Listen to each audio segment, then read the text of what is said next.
help in these literacy skills, or even for someone you care for. Stop by the Cook Memorial Library on 4th Street in LeGrand for more information, or call 541-962-1339. This community calendar update is brought to you by Claudson Sew & Soak. Hot tub sales and service for over 30 years. Great tubs, great deals, and ultimate relaxation. Today, you hit the snooze bar. You checked your email. You checked your fantasy football team. You rejected an insulting trade offer. You ate your lunch. You did all the things that one normally does the day before a 175-mile-per-hour hurricane blows through your city, leaving it in a state of ruin. You never know when the day before is the day before. Prepare for tomorrow at ready.gov/today. Brought to you by FEMA and the Ad Council. We've got a lot coming your way this weekend on Northwestern Outdoors Radio, including suggestions on where to fish in the month ahead in Oregon and Washington, a great place to go pheasant hunting on a private preserve, and your chance to fish the Snake River and deliver the mail in Hell's Canyon. Tune in to Northwestern Outdoors Radio this Sunday morning at 7 on Super Talk 1450 and 1490 AM. Do you get nervous when you see alcoholic beverages come into your house? Do you check the refrigerator to see how many bottles are gone? Do you try to smell the drinker's breath without being noticed? Do you make threats such as, if you don't stop drinking, I'll leave you? Living with a problem drinker can be scary and lonely. But it's not necessary to live in fear and isolation any longer.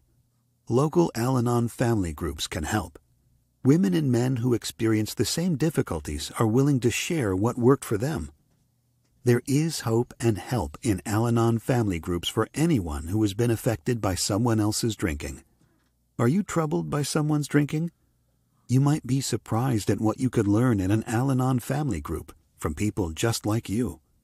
For more information, go to alanonfamilygroups.org or call 1-888-4-ALANON to find an Al-Anon meeting near you.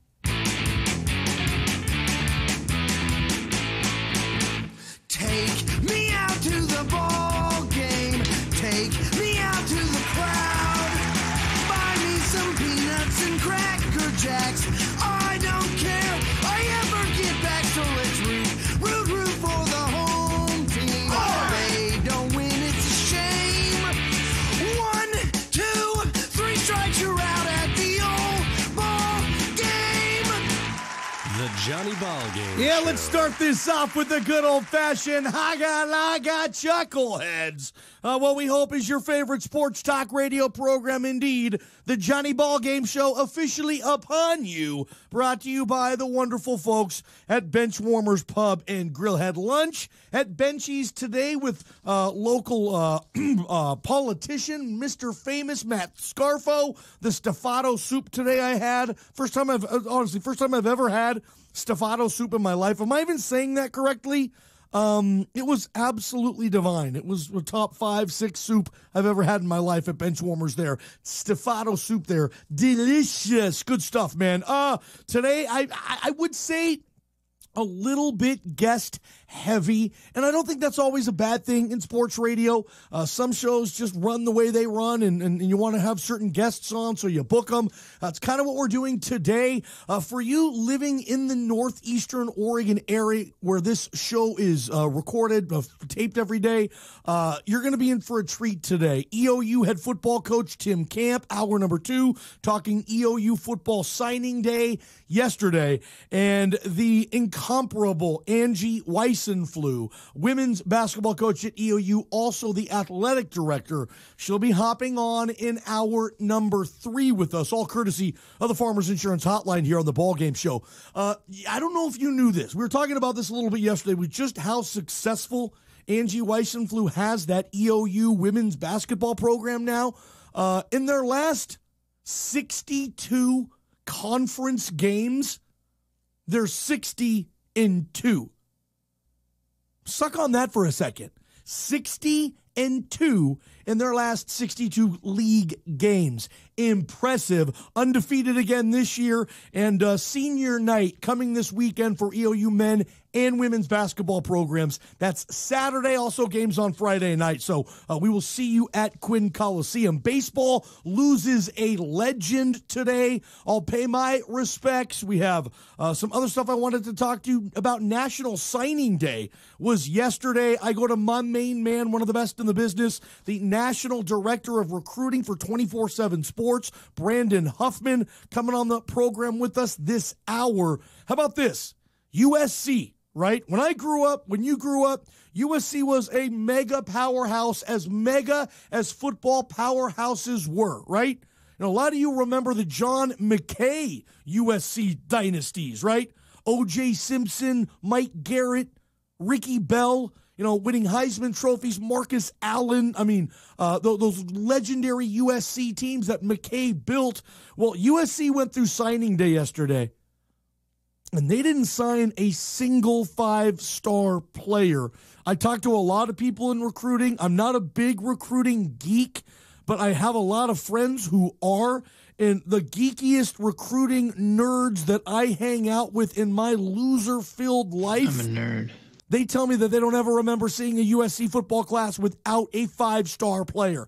Oregon has some, right? Kevon Thibodeau in Eugene. How about them Ducks? Heck of a class there. So I want to sum up recruiting signing day with Brandon Huffman. We'll do that this hour number 1. Let's kick this thing off the correct way. Brought to you by Island City Speed Lube. Fastest lube and oil filter change in Eastern Oregon. Go see Brock, Ole, and the whole stinking crew out there. They're the best. It's your daily top story.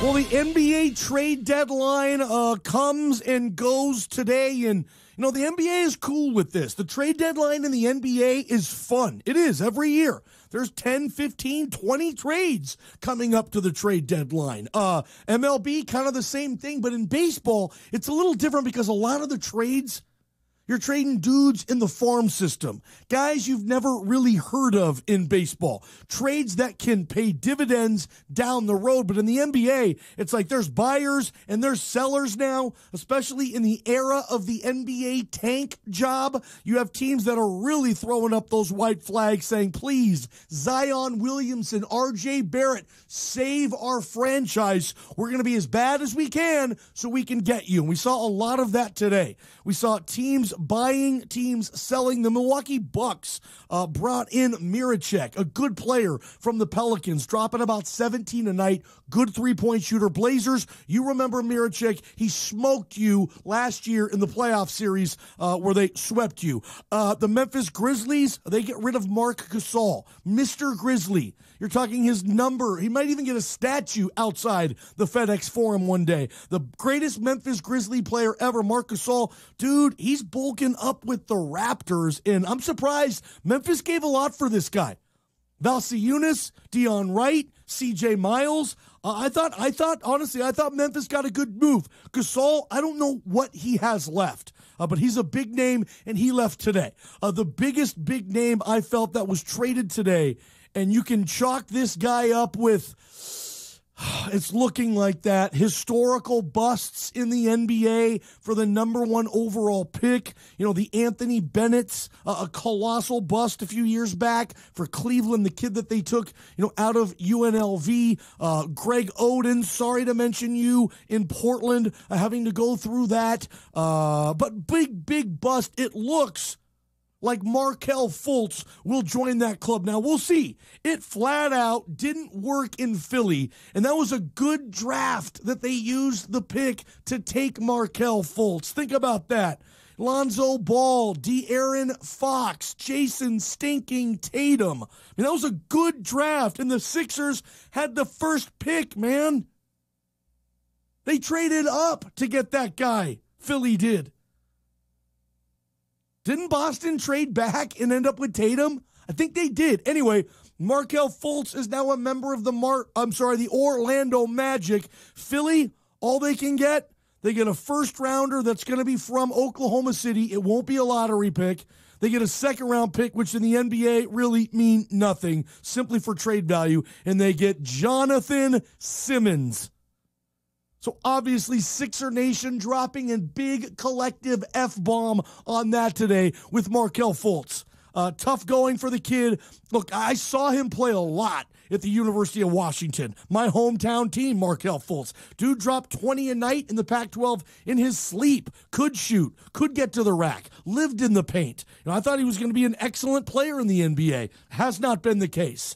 That to me was the biggest name traded today, Markelle Fultz. Some other stuff going on too, maybe worth mention. The Lakers do make a trade. They get Mike Muscala, which is far from Anthony Davis, and I think that's where we're going to go here and focus more for the Island City Speed Loop top story. Anthony Davis, still a member of the Pelicans. Didn't get traded today, so for New Orleans, you probably shelf him for the year. You tank. You try to get the best pick you can in the draft next year, and you simply trade Anthony Davis come July 1st. You look at all the deals in for the Lakers, not to be able to get this done. Lakers are in trouble moving forward this year. If that's a team that's a playoff team, they're a 7 or 8 seed. They were off to a good start. I just don't see it happening in LA, and Luke Walton probably on thin ice there. Another trade I wanted to mention of note for NBA geeks out there. The Sacramento Kings got Harrison Barnes, who scores 18 to 16 points a game for whatever team he plays for. Harrison Barnes can score in this league, and they gave up Zebo, former Blazer, who's in his mid to late 30s now, and a Justin Jackson pick that so far hasn't worked out.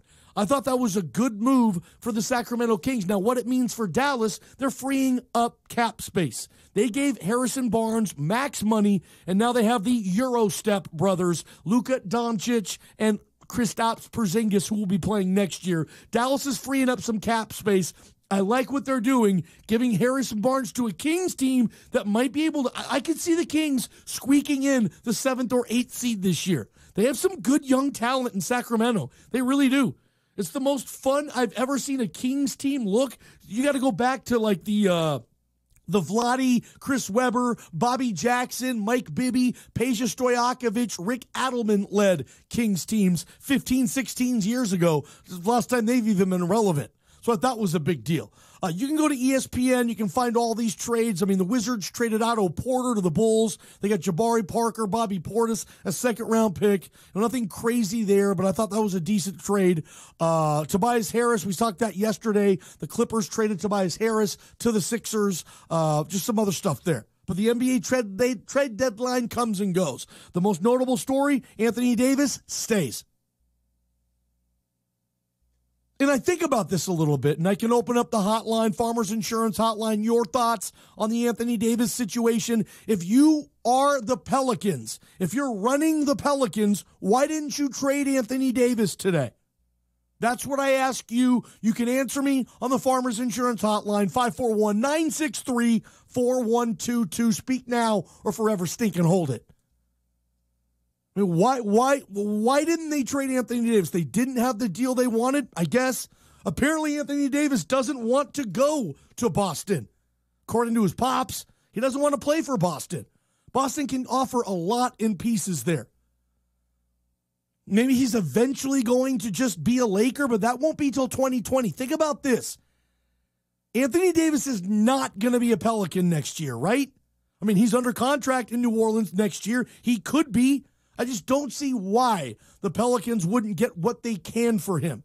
And that trade, supposedly that the Lakers had on the table, 4 young up-and-coming players, I don't know for the life of me why they didn't get that deal done. I would have traded Anthony Davis for those 4 players, and I would have moved on with my franchise. I don't see them getting a better deal than that. Unless, again, Boston comes through and Anthony Davis somehow changes his mind and says, hey, yeah, I'll go long-term Boston. But if I'm Boston, I'm not trading a bunch of assets for Anthony Davis if I might only get him for a year. That's a big risk, and Danny Ainge does this better than anybody in basketball as a general manager. I don't see him doing that either. So interesting why Anthony Davis didn't get traded. Let's hit up the Farmers Insurance Hotline, bring in our first caller of the game. First caller, I will ask you this. If you're the Pelicans, why didn't you trade Anthony Davis today? It leaves him in the West Division, and I'm probably going to get more. And why should I let the Lakers bully me into trading him? Ken, I don't know if I saw that as a bully play from the Lakers. I think I saw that as a desperation Laker play. What was it? Was it Hart, Kuzma, Ball, and Ingram plus 2 firsts? To me, gosh, I don't know if I'm going to get a better deal than that, bro. But I don't know I won't. Yeah, okay, yeah, no, you're right. I can't argue that. You don't know that you won't. You don't know that you won't. I have one more comment. How does LeBron get all those young players he just was ready to get rid of back in line to even make the playoffs this year? I think the Lakers are in mega trouble. And honestly, we might be even in a situation later on this year where the Lakers put LeBron on the shelf. They sit Why not? Yep. They're not going anywhere with this. Let's save the tank left in the Kings. Let's save the gas left in the Kings tank is what I'm trying to say. And then we really go hard this summer in free agency and get back this thing going next year, because I'm kind of with you on this. Maybe it behooves the Lakers to get back in tank mode, get in the lottery, and maybe get lucky in that respect somehow. I just don't see this Laker team with those kids in a beat up LeBron. Dude, I don't see them doing jack this year. I see them in the first round of the playoffs getting beaten 5-6 games. And LeBron James, as you well know, I'm sure, he has never lost a first-round playoff series in his career. This year, though, I don't see him getting out. They're going to have to play a 1 or a 2 seed. And, no, the Lakers are in mega trouble. I'm with you there, dude. Okay. Great stuff. Ballgame Show, Benchwarmers Pub and Grill. 963-4122. You can keep it coming, talking NBA trade deadline. Why didn't the Pelicans trade him? That caller says, yeah, you know what? They're going to hold out. They think they can get a better deal. The Lakers were offering 4 young upcoming players, probably 2 future All-Stars there, right? Plus 2 first-round draft picks. Pelicans think they can get a better deal. I'm not playing Anthony Davis another game if I'm the Pelicans.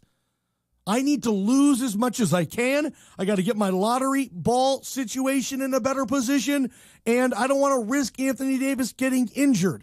And it's a tough deal, and this is sports now, certainly in the NBA, where players chase mega markets. NFL, yeah, you're lucky on this. Peyton Manning can be the biggest star in your league playing in Indiana. LaDainian Tomlinson can be a mega star in your league playing in San Diego. The NFL, it doesn't matter where you are. If you are mega, you're mega. Chad Ochocinco was as popular as any player in football for a time there, and he was in Cincinnati. That can't happen in the NBA, unfortunately. Driven by stars and branding, you need to be in a bigger market. And be honest, that whole New Orleans thing, it's just a mess down there. Move the stinking team to Seattle, eh? But anyway, that's kind of where they are. In the NBA, you need that big market. Now, it wasn't always like that.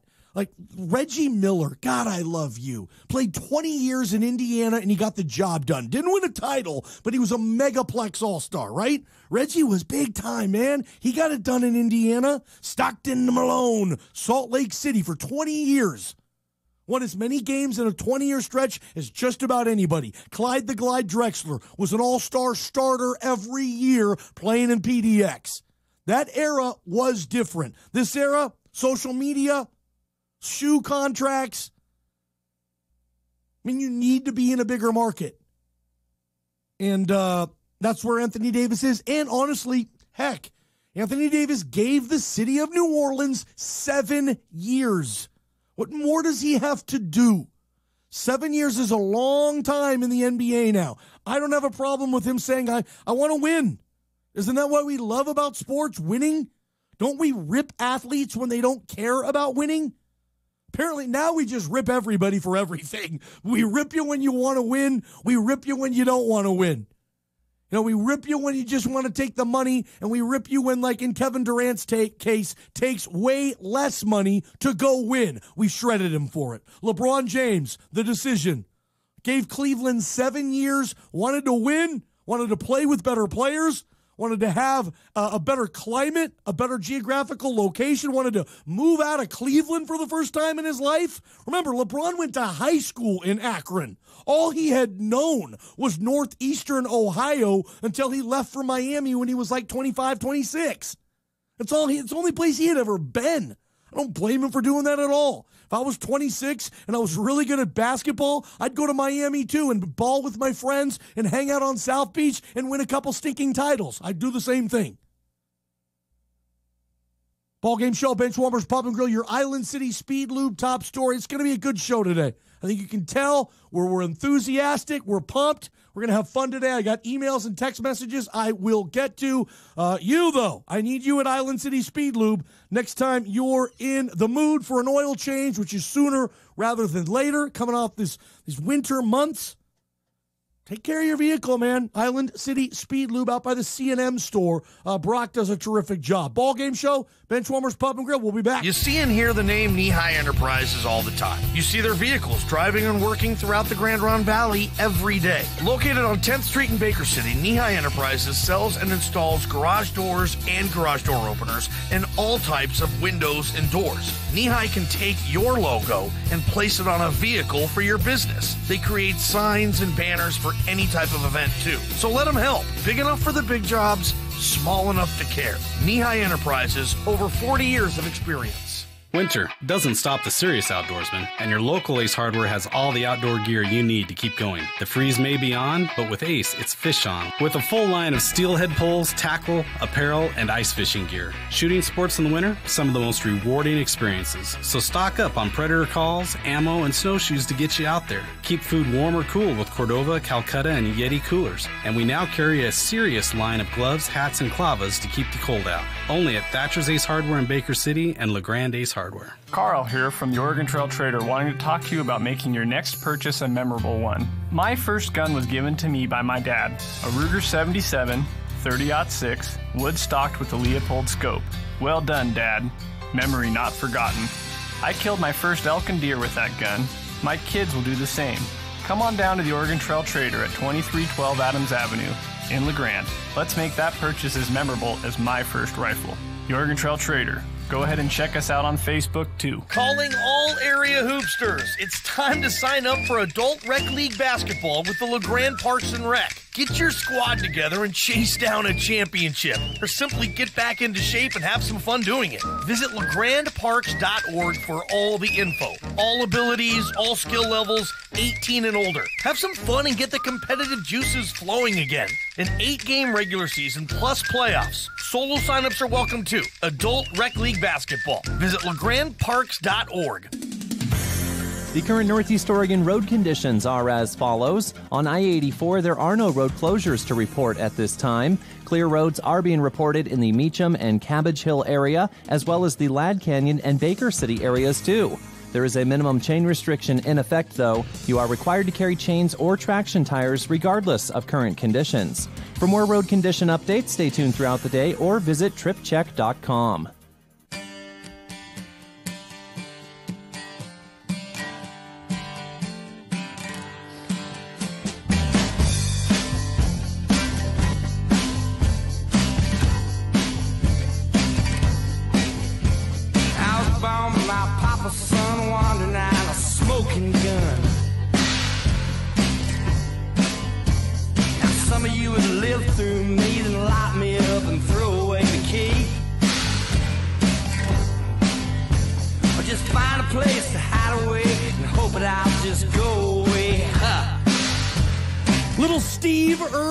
Thursday, I got Brandon Huffman, National Director of Recruiting with 24/7 Sports. That is a mega recruiting source.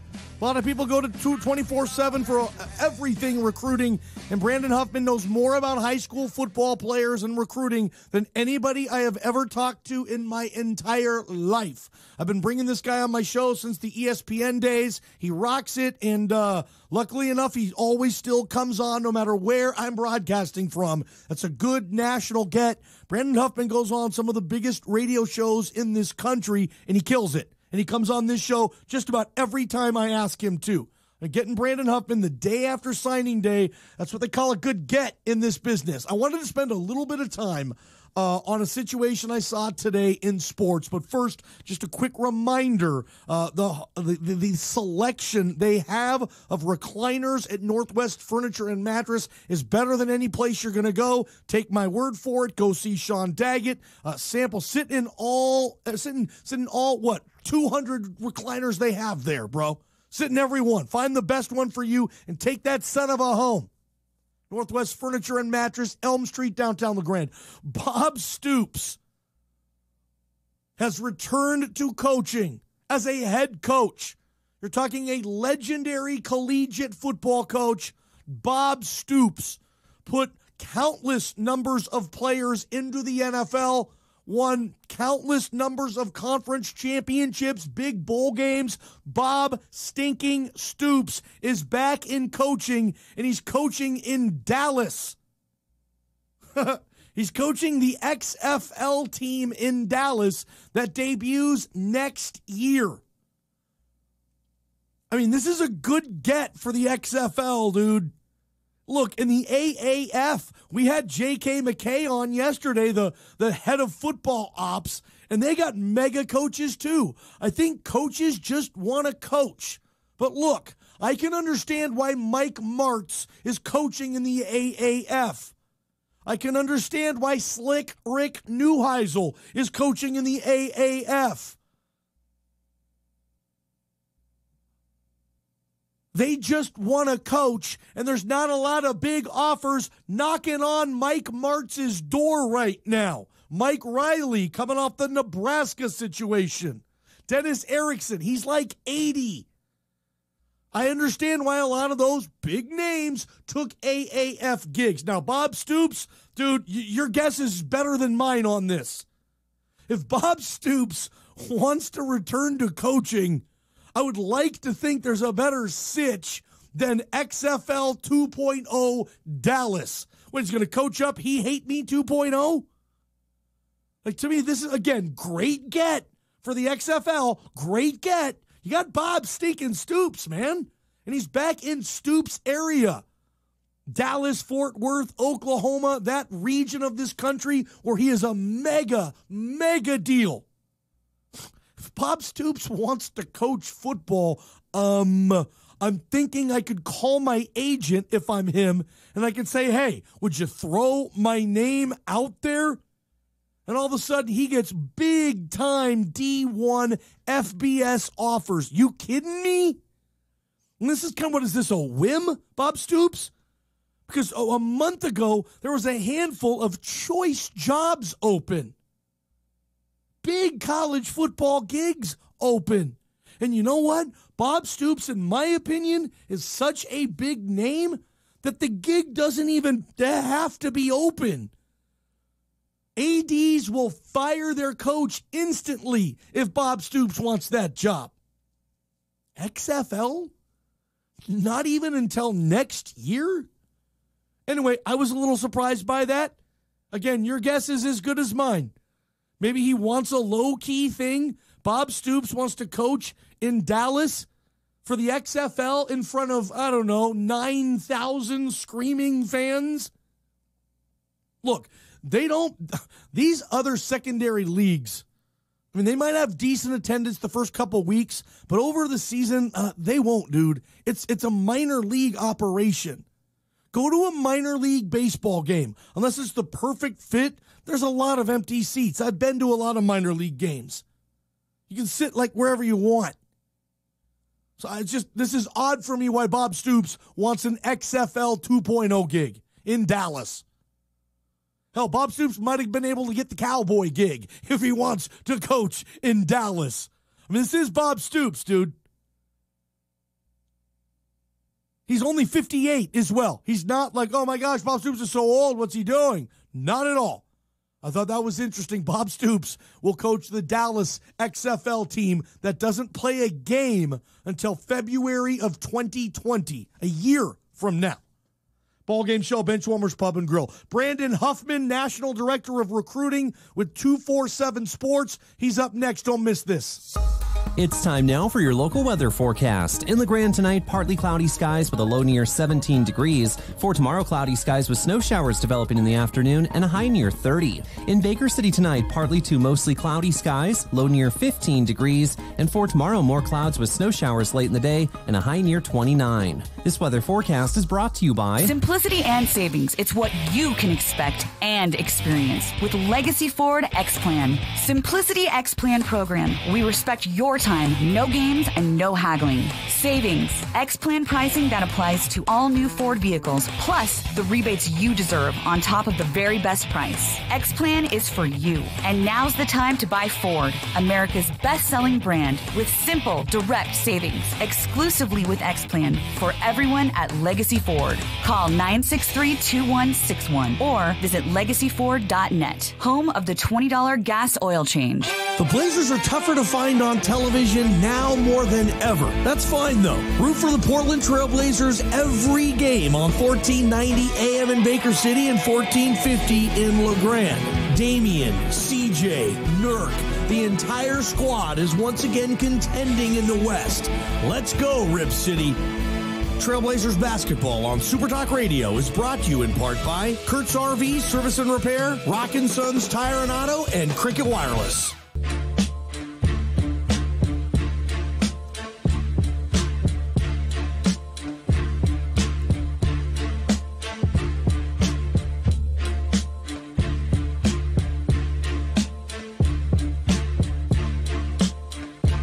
Welcome back, Johnny Ballgame Show. Well, we got a Wu-Tang Thursday here. I might just rock Wu-Tang bumper music all 3 hours today. Probably be one of the smartest things I've ever done on this show. Wu-Tang Thursday edition, Johnny Ballgame Show, Bench Warmers Pub and Grill. Let's hit this up.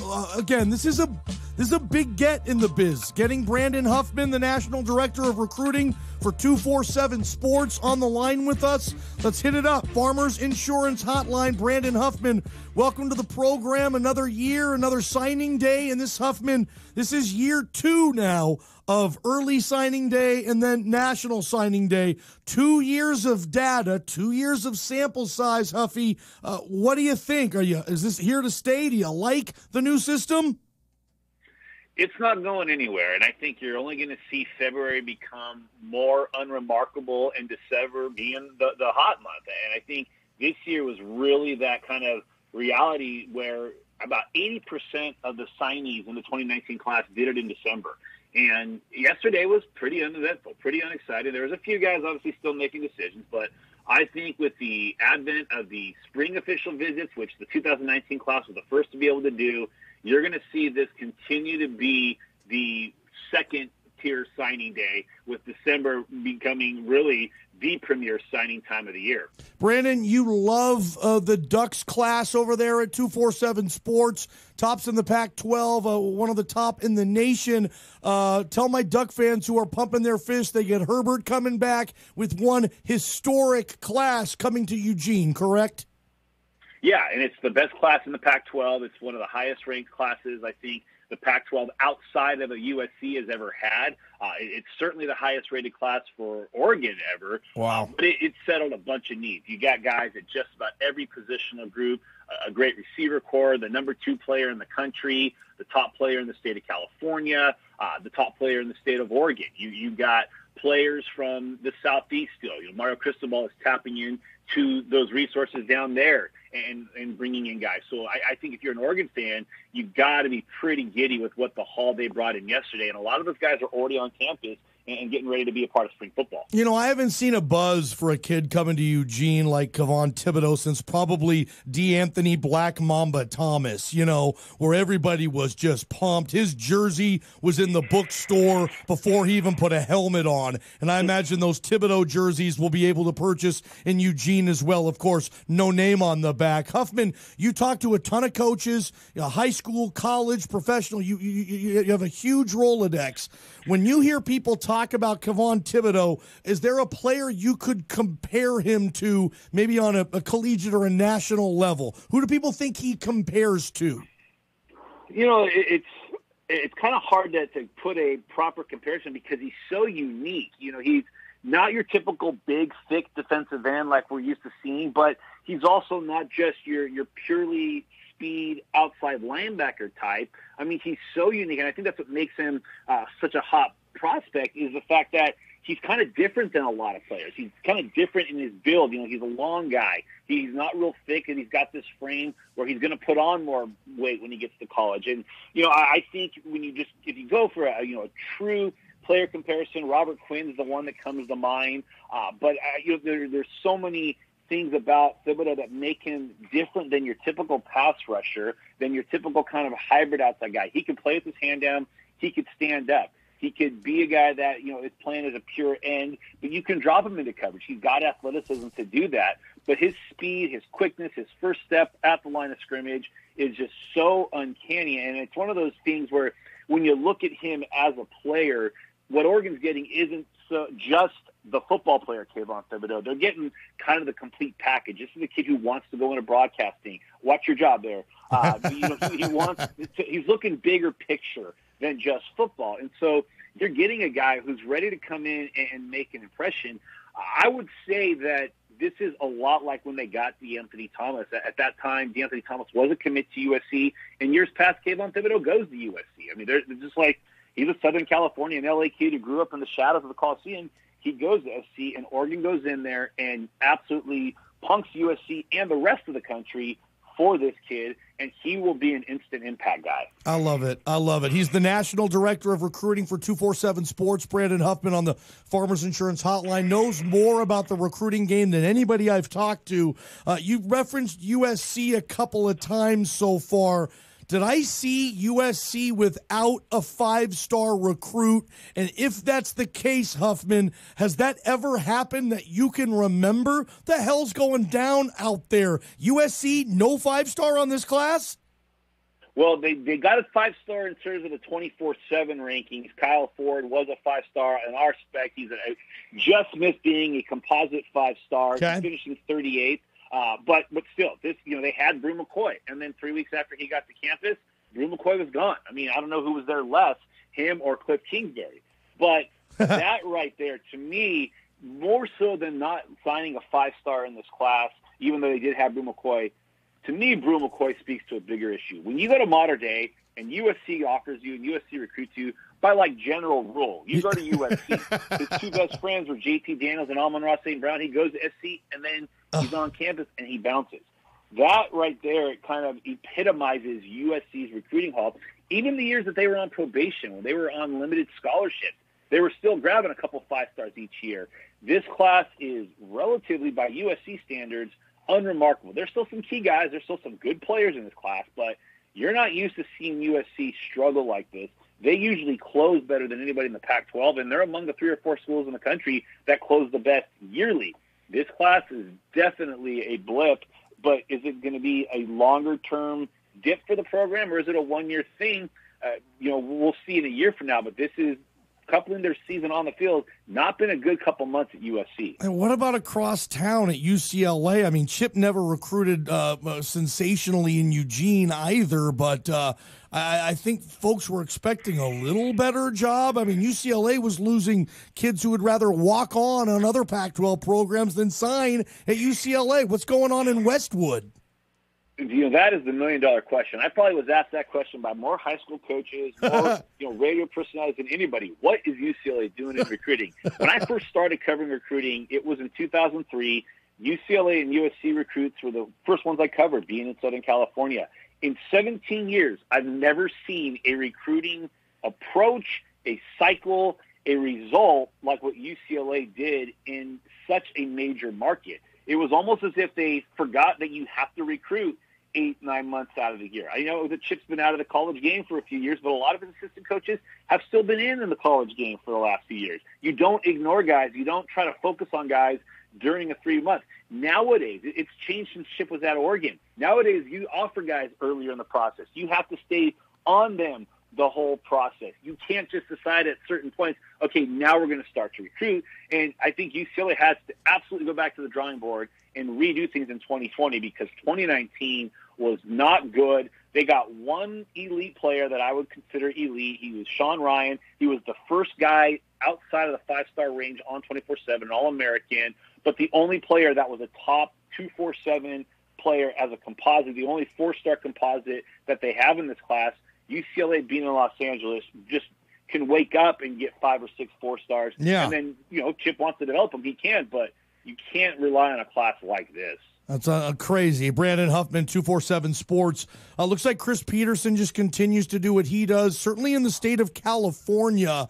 What is it? 247 Sports, 8 or 9 of the top 50 players in California are headed to Seattle to play for Chris Peterson? Yeah, that's exactly what happened. And I think you look at what Oregon and Washington did, you look and see what they did specifically in the state of California. They both took advantage of UCLA and USC struggles recruiting-wise, and now they're shifting that power to the Northwest, and especially to the Pac-12 North. And I think that could be a trend that we start seeing these next couple of years because Washington's not going away. Chris Peterson has got that program among the best in the country. Yeah. And Oregon with Mario Cristobal, he's only going to continue to recruit at a high level. So Oregon and Washington are going to continue to milk that success in Southern California with these players. Nowadays, it's like the way baseball is now. In the old days, if you played on the opposing team, you were going to get a fastball at your head. Nowadays, these baseball players are playing tic-tac-toe with each other at first base.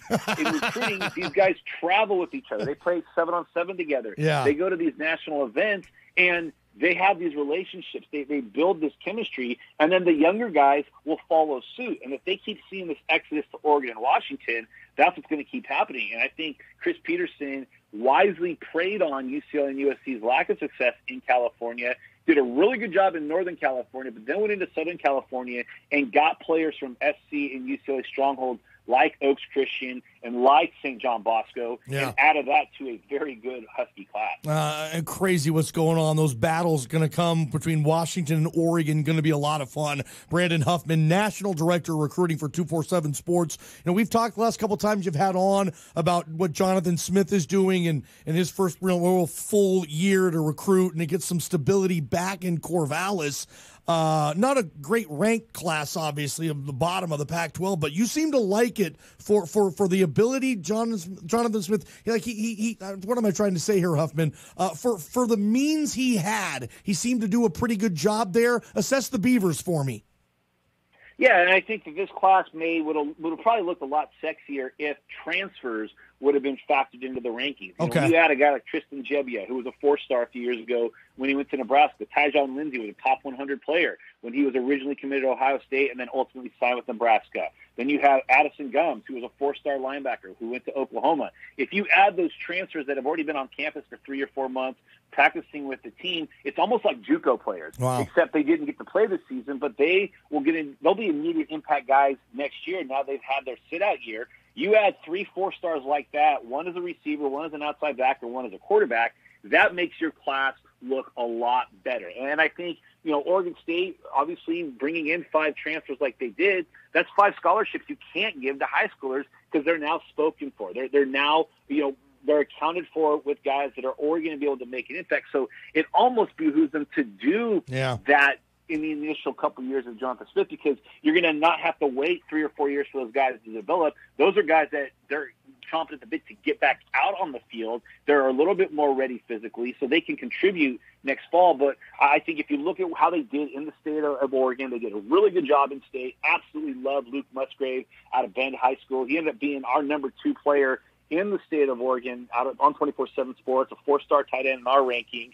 And then they did a good job, and this is what you need to do when you have a program that's got to get winning back. You've got to go build a winning culture. And what they did is they went back down into Southern California. They went to Mater Dei High School. They went to Mission Viejo High School. They went to Long Beach Poly. They went to Oaks Christian. Programs that have won state championships, that have competed for state championships.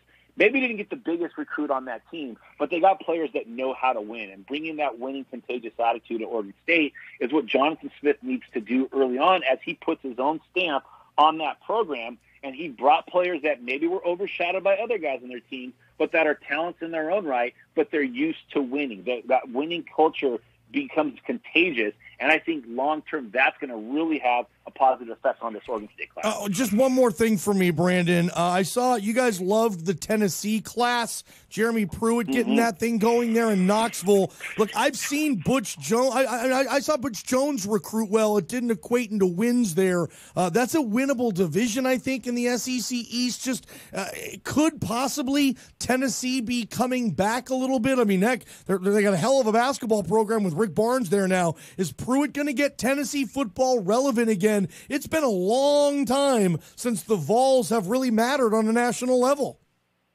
It has, and I think that, that is the million-dollar question, and I saw that happen yesterday. Is this class really bad? Butch recruited really well. Yeah. I think the difference is that you look at Pruitt having the Nick Saban stamp, and you look at what Pruitt's done as an assistant coach. He hasn't necessarily followed the coattails of a Butch Jones like he did to Brian Kelly, where he followed him to Central Michigan and followed him to Cincinnati. Jeremy Pruitt was at a DC on a national championship caliber program and then took over his own. So you don't get a head coaching job at an SEC school, at a Power 5 program as a coordinator unless you really got some coaching chops. But the recruiting question was really going to be the biggest one for Jeremy Pruitt to answer, and I think they answered that extremely well. To me, what made this class so impressive is it wasn't just Wanya Morris, the 5-star offensive lineman. It wasn't just Darnell Wright. Those are two big gets, but those are guys that you kind of expect. West Virginia and Georgia, a little bit closer to Tennessee. The one that was the big recruiting win for them was getting Henry Toto out of De La Salle High School. This is a kid who was a lock to Alabama. When I say a lock, I mean a month ago he told me in San Antonio he was going to Alabama. And then Tennessee didn't stop. And Kevin Simon, the former De La Salle great who was at Tennessee, kept recruiting him. And on signing day, they beat Alabama for Henry Toto. If you're going to beat the best, you've got to out-recruit those guys, and you also got to cripple that class. You got to cripple what Alabama could have done. Their linebacking class isn't as good as it could have been, and Henry Toto would have been the crown jewel as a linebacker for Bama. Instead, he becomes the crown jewel for Tennessee's defensive class. Recruiting on the defensive side of the ball is crucial, but then also getting those guys up front and beating Alabama for recruits. That's how Jeremy Pruitt's going to get this program back. Brandon Huffman with 24/7 Sports. Is this finally somewhat of a down time of year for Huffman and your family? Hardly. We have national 7-on-7 tournaments coming up. I mean, I was at 7-on-7 tournaments for the 2020-2021 class the previous 2 weekends, and you got Nike camps, you have Under Armour camps. Really, the downtime of year in this industry anymore is August, and that's when college coaches are getting ready for the fall. That's when the high school players are getting ready for the fall. And like I said earlier, with more and more official visits happening in the spring and recruiting being now a 2 or 3 year process, there isn't really any downtime, but it's okay because I could be doing worse things instead. I'm getting to continue to watch some great football players develop and become college players, and then we let the draft guys talk about them in 5 years, and they become their problem. I love it, man. Well, you're a star in the business, Brandon. We love bringing you on. Nobody does a better job covering the recruiting scene, and 24/7 Sports is damn lucky to have you. Always Avery strong, and I always appreciate you coming on my shows, and way to kill it every single time, bro. Always a pleasure, Johnny. We'll do it again soon. Absolutely. See you later. Brandon Huffman, guy's a stud, star in the business.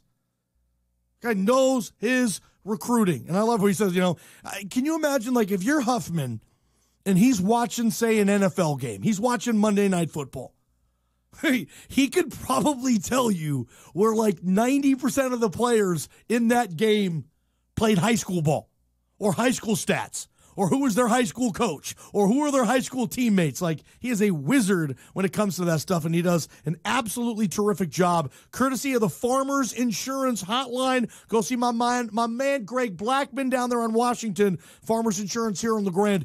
Just a terrific segment. That guy gets my juices flowing. I'm ready, man. Ball game show, Benchwarmers Pub and Grill. Big game of the night. Let's get to it. At MJ Goss Motors, we respect the vehicle purchasing process. We have since 1922, and we're still going strong. At Goss Motors, we won't drag your credit through the mud. We won't harass you with phone calls, texts, or emails. We respect you. We contact you upon your request. If that request happens to be a test drive without a sales consultant, done. The minute you walk on the lot, we'll treat you like a boss, because that's what you are at Goss Motors, the boss. That's a promise. We'll make sure your experience is the most comfortable vehicle purchasing experience you've ever had. This is Rob Cashel, Commissioner of the Cascade Collegiate Conference and home to some of the best NAIA athletic and academic programs in the country. I want to spread the CCC message to all of the folks in Eastern Oregon and be sure that our website, cascadeconference.org, is your destination for all things CCC. Follow every sport throughout each season and keep tabs on some of the nation's premier student athletes. Straight from the Commissioner, visit cascadeconference.org and follow the Cascade Conference like never before. Salt. It's great for popcorn and french fries, and during winter on icy roads. But there's a downside. Salt, it's not good for your vehicle. Hi, this is Arnie at Island Express. I recommend a weekly car wash with our undercarriage jet spray to help protect your vehicle during the winter. Wash the road salt off your vehicle weekly and underspray at no extra charge, just extra value. And don't miss Double Punch Tuesdays. Clean and protect now at Island Express Lube and Car Wash. The current Northeast Oregon road conditions are as follows. On I-84, there are no road closures to report at this time. Clear roads are being reported in the Meacham and Cabbage Hill area, as well as the Ladd Canyon and Baker City areas, too. There is a minimum chain restriction in effect, though. You are required to carry chains or traction tires regardless of current conditions. For more road condition updates, stay tuned throughout the day or visit tripcheck.com.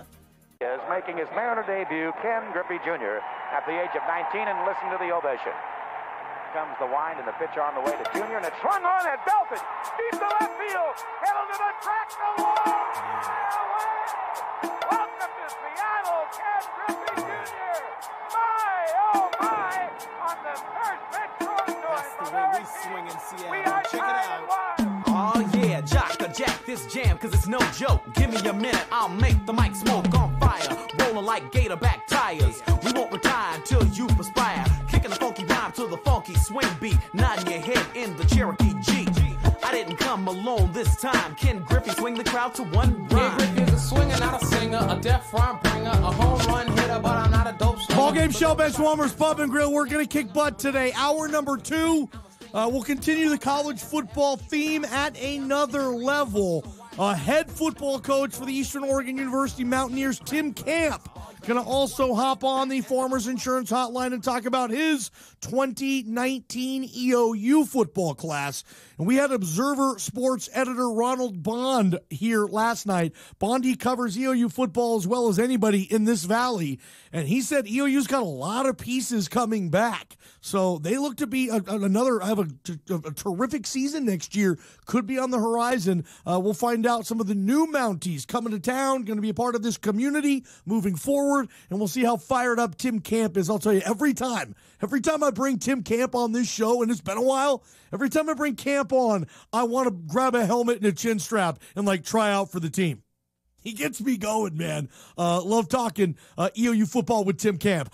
Joe Beans on Adams Avenue. Look, they do sandwiches in Eastern Oregon as well as anybody, in their coffee, which is locally roasted, custom out of Somerville, is absolutely terrific. If you're not swinging by Joe Beans and making that a priority for your daily cup of coffee, well, I'm telling you, you're drinking coffee that isn't as good as you would find at Joe Beans. Wherever you're going, if it's not Joe Beans, it's just not going to taste as good.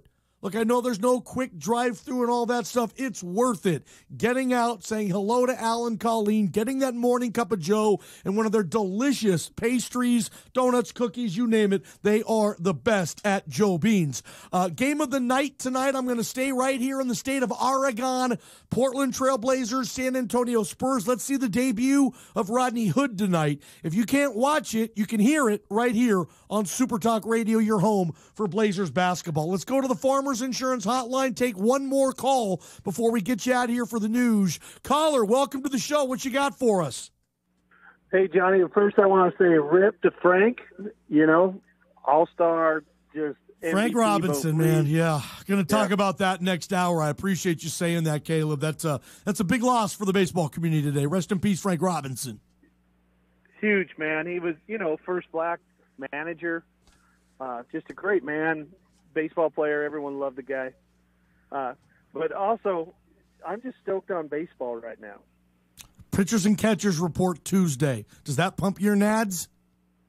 It does a little bit. That's weird and geeky and nerdy and all that. But what I was thinking was 10 seconds. Who today in baseball deserves a song? Does anyone right now deserve a song? That's a great question. Email or text me. Caleb, I got to get you out of here. Here's the news. Great question. Eastern Oregon's home for news, talk, weather, and sports. This is KLBM LeGrand and KBKR Baker City. Super Talk Radio, the talk of Eastern Oregon. Compromise coming? Hiring list dissed. I'm Barbara Cusack. A possible bipartisan compromise on border security may be in the works, with reports indicating negotiators felt optimistic about their recent meetings with President Trump. There could be. I hear they're working on something, and we'll see what happens. But I certainly hear that they're working on something, and both sides are moving along. We'll see what happens. We need border security. We have to have it. It's not an option. Democratic Senator John Tester hinted that a deal to avoid a second government shutdown could be reached as early as tomorrow. In a letter to Acting Attorney General Matt Whitaker, the House Judiciary Committee Chairman Jerry Nadler says a subpoena will not be issued if he appears tomorrow morning and answers questions. Correspondent Caitlin Collins says the White House has responded to the back and forth between committee Democrats and the Justice Department. The fact that Chairman Nadler would try to force the public disclosure of private conversations that he knows are protected by law proves he only wants to play politics. The president none too happy with House Intelligence Chair Adam Schiff for hiring officials with close ties to the White House to help in the ongoing Russia probe. More on that from correspondent Bob Costantini. The committee, to be clear, has not announced who they are, but does say it's no one who worked during the Trump administration. But in a tweet where he accused Democratic-controlled House committees of going nuts, he adds, even stealing people who work at White House, a continuation of witch hunt. Barbie diversifying has given Mattel a boost. The company reported a surprise quarterly profit today as the toy maker benefited from its revamped line of Barbie dolls and its efforts to keep a lid on costs.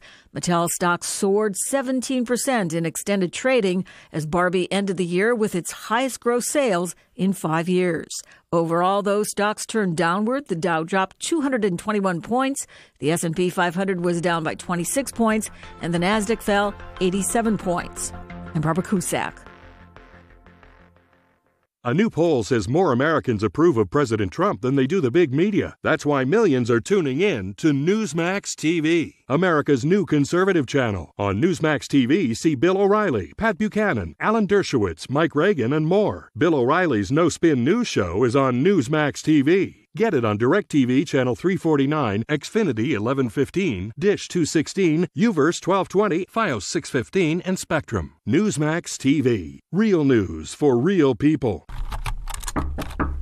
Oh, hey. Hey, did you hear? My friend's company was the victim of an email impersonation attack. It's a serious threat to every business. What if cybercriminals target us and trick accounting into making a wire transfer? Don't worry. We have Barracuda. So we're secured? Yeah. Barracuda uses artificial intelligence to detect and block spear phishing and account takeover attempts. What a relief. Don't become a victim. Protect your business at Barracuda.com. Barracuda, your journey secure. It's time now for your local weather forecast. In LeGrand tonight, partly cloudy skies with a low near 17 degrees. For tomorrow, cloudy skies with snow showers developing in the afternoon and a high near 30. In Baker City tonight, partly to mostly cloudy skies, low near 15 degrees. And for tomorrow, more clouds with snow showers late in the day and a high near 29. This weather forecast is brought to you by Grand Ronde Hospital. As a not-for-profit organization, we have a hospital-based financial assistance program. Find out more at grh.org. Grand Ronde Hospital.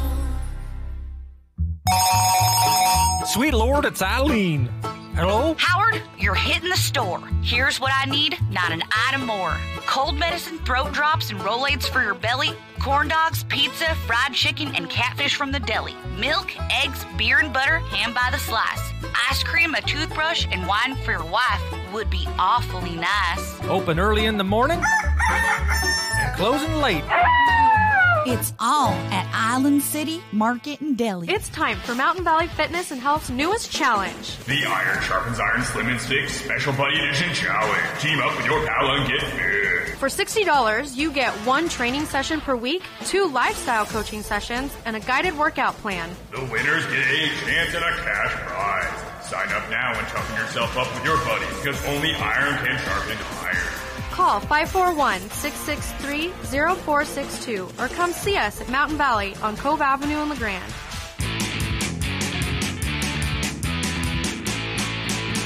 Take me out to the ball game. Take me out to the crowd. Buy me some peanuts and Cracker Jacks. I don't care. I ever get back, so let's root for the home team. They don't win, it's a shame. 1, 2, 3 strikes, you're out at the old ball game. The Johnny Hour Ballgame number Show. 2 on a Thursday edition of the Johnny Ballgame Show. Blazers, Spurs tonight. Spurs got their teeth knocked out last night in Oracle. We'll see how they do on the second of a back-to-back. Portland lost 2 nights ago. Miami came in and really did not miss. Damian was off, and the Heat and Eric Spoelstra's return to PDX got out of there with the dub. Blazers need to get this going. Right now, Portland is the 4 seed in the West, so just kind of right there hanging out. If the playoffs started tonight, they would host the Houston Rockets game 1. And honestly, I don't mind that series. I don't look at that series and say, oh my gosh, Portland's completely screwed. There's no way they're going to have an answer for James Harden. They're going to get smoked. Now, they haven't won a playoff game in a couple of years. That said, I wanted the Pelicans last year. I thought that was a good matchup. I was wrong there. So maybe I'm wrong again with Houston. We'll see. This hour, as I alluded to, Tim Camp, EOU football coach, will hop on the Farmers Insurance Hotline. Caleb just called before the news, and Caleb said, hey, baseball players, who gets a song today? If you listen to this show, you know I have those on my soundtrack list. I got the Jackie Robinson song. I got the Mickey Mantle song. I got the Joe DiMaggio song. Who else do I have? Well, the song Willie, Mickey, and the Duke. I got that one. I got the Ken Griffey Jr. song. I feel like there's one I'm missing, too. Jackie Robinson, Willie Mays, Mickey Mantle, Joe DiMaggio, Ken Griffey Jr. That's probably it. The first thing I would tell you, Caleb, Caleb wants to know a player right now who would deserve a cool baseball song. For me, I'm starting with Mike Trout, right? Mike Trout is, without a doubt, the best player in the league, isn't he? Mike Trout? I mean, guys, get Mike Trout out of the AL West, please. Anyway, something to think on. If you want to email or text the program, you can do so. Texting us 541-962-7700. We call it the Northwest Furniture and Mattress text line. A little slow today. Let's get some text messages coming in. I know, hey, I'm on a roll today, and I'll do most of the work, but you can help me out from time to time, too. You can also hit me up on the Goss Motors inbox. Simply send me an email. Remember, if you have a lengthy message, an email is the way to go. That's johnnyBallGameShow@gmail.com. I had an email I wanted to get to yesterday, and I didn't have time. Maybe we will have time to get to that today. We've been talking all week. You know, like Caleb said, Caleb's nads are pumping. You hear that, Mrs. Caleb? And he says that, look, it's for baseball season. Pitchers and catchers reporting on Tuesday. He's thrilled, and good for him, he should be. Kind of starting to get that, for me, starting to get that, kind of get that itch, that crisp in the air, that type of deal. So, good stuff. Shout out to my boy Marcus. What's up, man? Look, I've been talking all week about this. New rules in baseball. You know, how do you speed the game up? The young sports fan doesn't consume baseball the way they consume football or basketball. They just don't. Baseball's not easy to gamble on. Baseball's not fun to play fantasy baseball with. I mean, you got to be a super stinking mega geek. Nerds! If you're going to play fantasy baseball and love it. Honestly, you got to be a mega geek. You got to do that. You got to update your team every day. The beauty of fantasy football is once a week, dude, type of thing. And that's what in baseball, it just doesn't attract young folks. African Americans don't play baseball to the frequency that they used to in this country. Look, I'm not saying baseball is all white. No, but it's Latin. It's from the Far East. It's Asian. And that's where baseball's coming. And pretty soon it's going to be, on that Latin front, you're going to have Cuban players. I was talking about this last night with my boy. You're going to have Cuban players being able to freely come play baseball in this country, which hasn't been the case. You had to hop on a stinking boat in the middle of the night, shark-infested waters, dude. Like, baseball is going to be as global as it's ever been, but as far as African-American participation, dude, it's like less than 5% of Big League Baseball right now is black. And you look at the NFL and you look at the NBA, 75% of the NFL is black and 94% of the NBA is. And baseball's 4%. So I think that's a problem with young folks as well. For whatever reason, baseball just not attracting a lot of athletes in this country. They're playing other sports. And we're talking about how to speed it up and all this good stuff. But look, I was talking about this just today. Because the rumor is they're going to go to a universal DH. So pitchers will no longer hit on any level of Big League Baseball. AL, NL, there's going to be a universal DH. That's going to be the rule moving forward. What about removing the DH? I mean, am I turning back the clock? Am I hopping in the DeLorean flux capacitor working Back to the Future here? Is that what I'm doing on this? Saying, hey, let's get rid of the DH. Let's make pitchers hit. First off, I think it does more for the game in terms of, pinch hitting, decision making. It's not just hit the ball over the fence like baseball is right now. It's all home runs and strikeouts. That's all baseball is anymore. I enjoy watching the purity of a National League game. Guys get off the bench in that league. You have to make a decision. Do I let my pitcher hit? Or do I put in a substitute for him because I got 2 ducks on the pond and I need to score a run? In the AL, you don't ever have to worry about that. Some AL teams don't make a substitution all game in their dugout. They don't need to. Every single NL team, every single game makes a couple. They do the double switch. I love the double switch. Most 20-year-olds don't know what a double switch is. And maybe that's part of it. But would it speed up the game to have no DH? I mean, that's pretty much a given out, isn't it? Now, trust me, there's the mad bums. Madison Bumgarner, who can hit. Clayton Kershaw can swing the bat a little bit. But for the most part, no. Pitchers stink at hitting. They stink at it.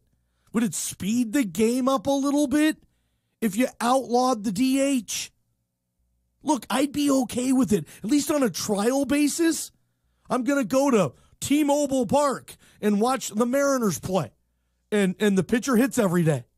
I think I'd be okay with it. Now, would that attract young viewers? I don't know. I'll tell you this. It would probably, I think most old generation baseball fans who grew up without the DH, I think they'd like it. I think the dude over 50 would think it's awesome. No DH anymore. I think they'd like it. Anyway, just a suggestion. I think that would speed it up. I think it'd speed up. It'd be quicker, in my opinion. And you know what? I've talked to a lot of people, too. I have a relative who says it's great as it is. Leave it. AL has a DH. NL doesn't. You get the best of both. And when interleague happens with the World Series, I can get in the way a little bit, but that's small potatoes. Hopping over to the Farmers Insurance Hotline. Let's take some calls on this. Caller, welcome to the Johnny Ballgame Show. Love ya. DH or no DH, where do you stand on this? If we were to do anything, I would love to see a no DH pitcher sitting. Now, if you go to any high school field or American Legion field anytime right now and see where the pitcher bats, a lot of times he's one of their big hitters. He's either going to be a 3 or a 4 or maybe a 5. And it's rare that you see in the young ranks that dudes are, especially pitchers are usually some of the best athletes on the team. So that's why I always think I would love to see it where they're, and I grew up with the DH, and I love the DH, but I'd like to see the pitchers hit. Yeah, and I'd like to see a pitcher not be put number 9 hole every time. So you'd like to see a pitcher hit earlier in the lineup, like if he's good enough to, or just for the hell of it? Where are you going with that? He's got, obviously the manager's going to think he's got to be good enough to. Yeah, obviously. Yeah, and there's a couple pitchers that maybe are. Now, look, we're in the era of Shohei Ohtani, okay? I believe he was close to leading all rookies in home runs last year for the Angels. Got a sweet swing there, but he also throws the ball 100 miles per hour. I mean, imagine what the advantage like the Angels would have. Like, to be honest, Shohei Ohtani, if he wasn't in the AL, what he would be able to do when he's pitching, you might hit him third in the lineup. As crazy as that would be, right? I mean, we're just so conditioned to seeing pitchers hit ninth. I've seen it a couple times, them move. Tony La Russa used to hit his pitcher eighth in the lineup sometimes because he wanted the leadoff batter to get up and have a better hitter hit before him, if you remember that strategy. La Russa did it a little bit, but, man, that would be something because we're conditioned, bro. We're conditioned to see the pitcher just hit last in the lineup. And when you have Ricky Henderson as your leadoff hitter, if he's got a duck on the pond, come on, man. That helps, right? That helps, right? Huh? Good old Ricky Henderson. No, we're conditioned. You're right, though, Johnny. We're conditioned to see that number 9 hitter be a pitcher, and that's all fine and good. But if a pitcher can hit like Ohtani, and it's fun to watch, he wants to actually get those DH hits in. So he's hoping that they don't do that. Good point, because he wants to DH on his off day. Well said. Well said. Yep. But today, I'm the greatest of all time. Thank you. Thank you, Ricky Henderson, for the greatest speech ever. Caleb, appreciate you, man. Good stuff today. Talk to you later. Hey, wait. Before I get you out of here, Caleb, I suggested Mike Trout needs his own baseball song. Who are you bringing to the table on this?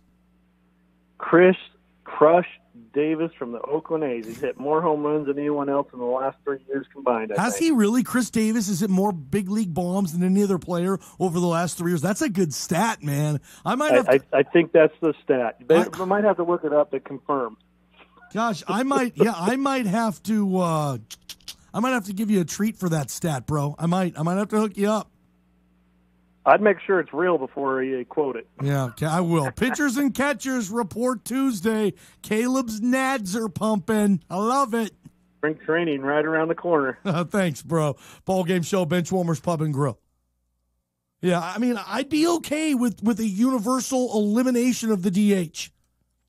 Gosh, I sound so old, man. Get off my stinking lawn, you crazy flipping kids. Like, honestly, but I'd be okay with no DH.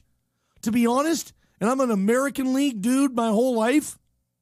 I mean, I grew up with Edgar Martinez, okay, who is going to Cooperstown, New York for election enshrinement into the Baseball Hall of Fame in July as a designated hitter. On Edgar's plaque, dude, it better not say third base. It better not say third base on Edgar's Hoff plaque.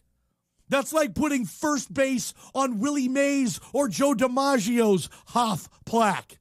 Remember when the Yankees, and obviously we weren't born yet, but hearing about when the Yankees, when Joe D got older, they tried playing him at first. You know, a lot of people tell me one of the scariest moments of their life was watching Willie Mays play for the Mets as a 41-year-old playing first base. It was like, please don't do this to me. Get this out of here. Willie, love you. Just please retire, man. You're playing for the Mets, not the Giants, and you're playing first base? Michael Jordan with the Wizards. Franco Harris with the Seahawks, Johnny Unitas, Chargers, Joe Namath with the LA Rams. Yeah, sometimes in sports it just don't look right. Bobby Orr with the Chicago Blackhawks. Oh, get out of here. Some things, they just don't look right. Johnny Ballgame not hanging out with Rihanna. I know, it just doesn't look right. Ballgame and Rihanna, peanut butter and jelly. Appreciate you guys. You need a tow, certainly this time of year, more tows than ever with the snow and the traffic and the situation on the roads. Look, if you do need a tow, I need you to call JB and the boys at Rockin' Sons Tire and Auto. They don't sleep. This is 25-hour towing because they don't even take a lunch. You need a tow. First thing you think is Rockin' Sons, okay? Look them up on your phone. You get the number, very easy peasy like Rockin' Sons Tire and Auto. You need a tow, you call Rockin' Sons. Appreciate those guys down there. EOU head football coach Tim Camp hopping on in about 15 minutes. And another topic I wanted to get into first, it's just it's ball at the rec league. But did you see the highlight of Chiefs quarterback Patrick Mahomes playing basketball? He looked like he knew what he was doing a little bit. Now, again, I don't know who he was playing with. Looked like he was just farting around at the YMCA, but he looked pretty good. Does the Chiefs GM really have the right to put the kibosh on what Patrick Mahomes can or cannot do in his off time? Is that crossing a line? That's where I want to go. Ball game show, Benchwarmers Pub and Grill. Good stuff today, guys. Gather round, children, and I'll tell you a tale of old Grandpa's weather hip and how it never fails. I always had my coat, my hat clutched in fear, because old Grandpa's weather hip told me when bad weather was near. The pain it would flare, and Grandpa might swear that's how you knew the weather wasn't fair. Then Grandpa went down and got in quick with Mountain Valley Therapy, and they healed his hip. Now we have to listen to the radio to know how to dress, thanks to Mountain Valley Therapy. Grandpa feels at his best. If you or your grandpa has a weather hip, call Mountain Valley Therapy, and we'll get you in quick. Johnny, I can't do this anymore. I'm leaving you. Baby doll, why? I can change. Where did you get my oil changed yesterday? I don't know. I can't even remember. I told you 1,000,000 times to take it to Island City Speed Lube out by the C&M Country Store. I swear, I'll never go anywhere else again, I promise. Baby doll, let's work this out. No. 2 cats, video games all night, and now you took my car to some third-rate shop? Bye-bye, Ballgame. Preserve your relationships with responsible vehicle maintenance at Island City Speed Loop.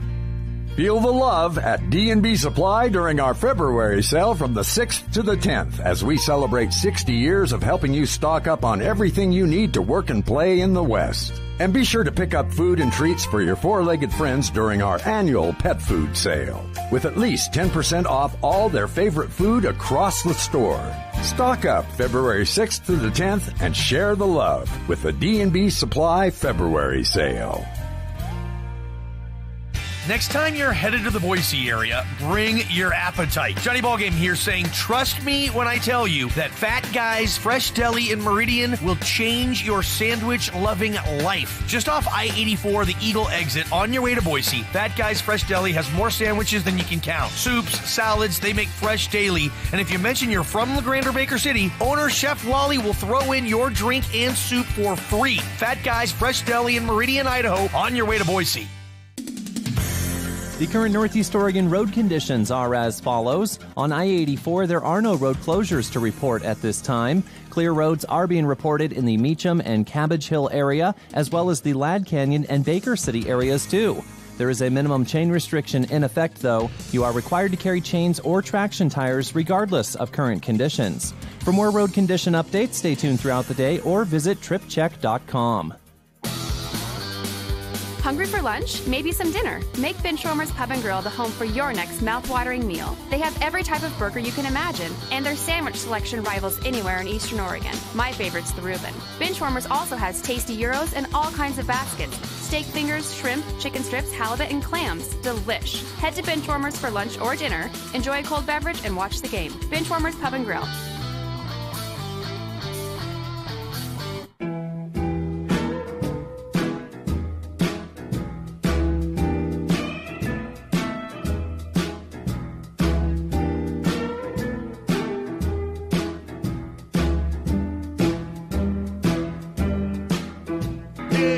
Johnny Ballgame Show, Benchwarmers Pub and Grill. Appreciate everybody for hanging out with us.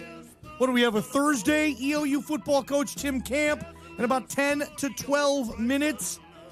Appreciate everybody for hanging out. Look, this is a good time of year to be an Eastern Oregon sports fan. You know, we're talking EOU today. We were talking Blue Mountain Community College last week, and we'll continue to do that. The prep scene yesterday with Observer Sports editor Ronald Bond in studio. There's a lot of cool stuff going on.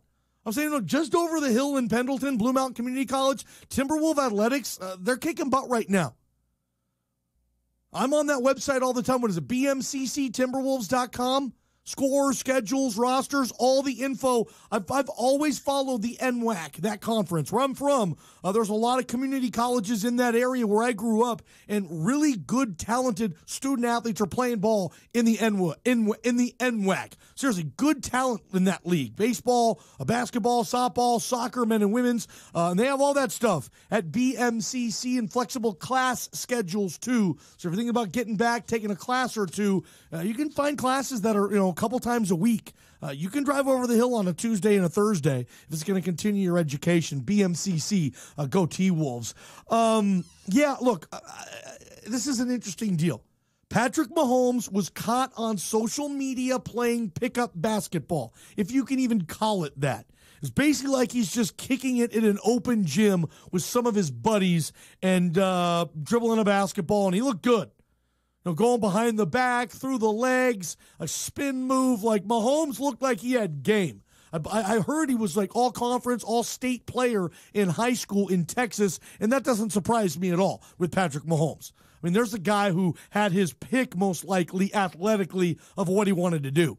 In my opinion, if Mahomes just would have stuck with baseball, he'd be in the major leagues right now. He'd be throwing 99 miles per hour. Football, obviously, that grabs everybody's attention, and certainly with Patrick Mahomes, he won a league MVP in his first full year starting in this league. Not easy to do. But when he was caught on social media playing basketball, the Kansas City Chiefs general manager gets in touch with Mahomes almost ASAP after that and says, look, dude, we don't want you doing that. Stop playing basketball. There's other ways to work out and to stay in shape, and a lot of NFL coaches and GMs and front office folk feel the same way about basketball. They don't like the action you put on your knees in that sport, and Patrick Mahomes was informed by his GM, Brett Veach, that you can't play ball anymore. Now, is that a violation? Like, can your boss, I guess, okay, if I was going home at night, say I was doing a podcast for a buddy of mine, okay? And after this show, I went and I did a podcast, okay? That type of thing. Could my boss say, Johnny, what are you doing? No, your voice, no, you work for us. No, we're paying you to do this. And I'm like, yeah, well, I'm just doing the podcast for free just because I like to do it. I like talking about sports. Yeah, but Johnny, I don't want something to happen to your voice. And then you come back in these studios all itchy and scratchy and your show takes a hit. Don't do that anymore. You can't do it. Now, if that was in my contract, and trust me, it wouldn't be in my contract, I would fight for that one. I want to talk about sports a lot, not just when I'm on the air. If it's in the contract, then you agreed to it, Sonny, and that's it. And you can't be playing basketball or playing flag football or playing beer league softball. I mean, none of that stuff. And my boy DP texts me and says, Johnny, it's not a big deal. It's called protecting your investment, and that stuff is in player contracts for years. And he's right. A lot of contracts put that in. A lot of contracts put that stuff in. And that's what happened with Patrick Mahomes. He was playing basketball. He's okay. There was no injury. Nothing happened. But his boss with the Kansas City Chiefs football team called and said, dude, we don't want you playing basketball, man. And there's other ways to stay in shape. I mean, I don't know. I mean, you can get injured doing a lot of stuff, man. But I guess these GMs feel that, look, basketball's the worst way. So I thought that was a little interesting. I mean, what do you do for a living? You know, say you're a teacher and you go and you're teaching other students something on your free time just because you love teaching. You like being out there, and then your principal calls and says, whoa, we heard you were teaching this, Shakespeare seminar in the park. No, you're the drama teacher for our high school. We pay you to do this. We don't want something to happen to you, teaching Shakespeare in the park that's going to, hurt your chances of coming back to our school and teaching our kids. A lot of stuff, maybe that is in contracts. I don't know if it's in Patrick Mahomes' contract. Honestly, I didn't look as far into this thing. I read a little bit of the article, but I don't know if I saw that. Look, if it's not in his contract, let's just play the hypothetical here. If it's not in his contract, can he tell the Chiefs to screw off? I'm getting in shape. I'm hanging out. I'm not playing in a competitive league. I'm playing in a rec league. I'm just at the gym hanging out with my buddies, shooting the ball around because I like hoops. I like basketball too. If that's not in his contract, I don't know if I'm okay with the Chiefs GM just being able to call him and say, no, you put the basketball down right now. You work for me. We don't want you playing basketball. Well, what are you going to do? Contractually, if it's not there, I'm going to do what I want. Now, maybe, look, and maybe you want to set a good precedent. You want to just be okay. You want to respect your boss. You want to respect your employer. The Chiefs are paying him millions upon millions of dollars. And think about this. What will the Chiefs have to pay Patrick Mahomes in 4 flipping years? It's going to be the biggest mega football contract ever signed in the history of the sport. Patrick Mahomes might get $50 million a year. I don't know where the cap's going to be then. I don't know after the new CBA that will be negotiated in 2021. I don't know what's going to come a result of that. Heck, there might not be a salary cap anymore. I'm sure there will be, but what if? We're throwing all the hypotheticals out here.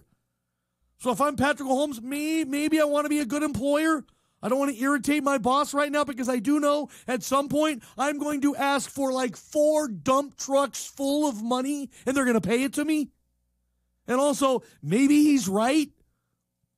Maybe he is right. He's seen other football players in the past get injured in the offseason doing non-football things.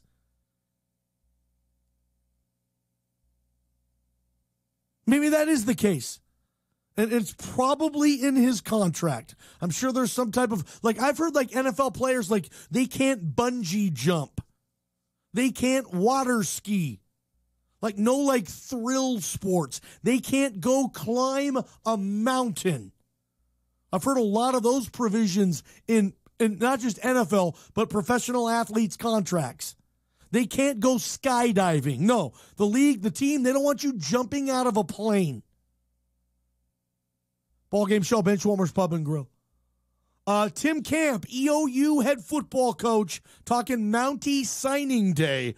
On the Farmers Insurance Hotline. Always love bringing Tim Camp on, and we'll do that right now. We'll be back. Ballgame Show, Benchwarmers Pub and Grill. I love you.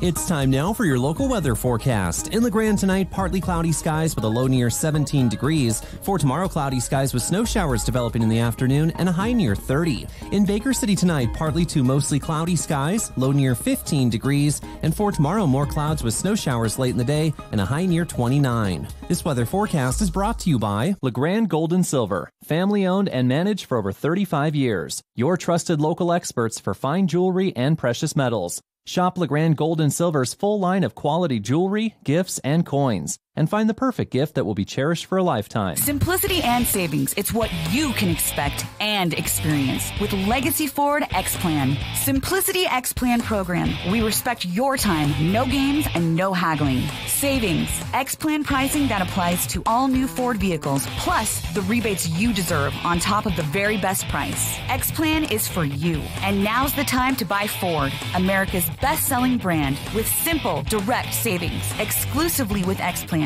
For everyone at Legacy Ford. Call 963-2161 or visit legacyford.net. Home of the $20 gas oil change. Calling all area hoopsters. It's time to sign up for Adult Rec League basketball with the LeGrand Parks and Rec. Get your squad together and chase down a championship, or simply get back into shape and have some fun doing it. Visit LeGrandParks.org for all the info. All abilities, all skill levels, 18 and older. Have some fun and get the competitive juices flowing again.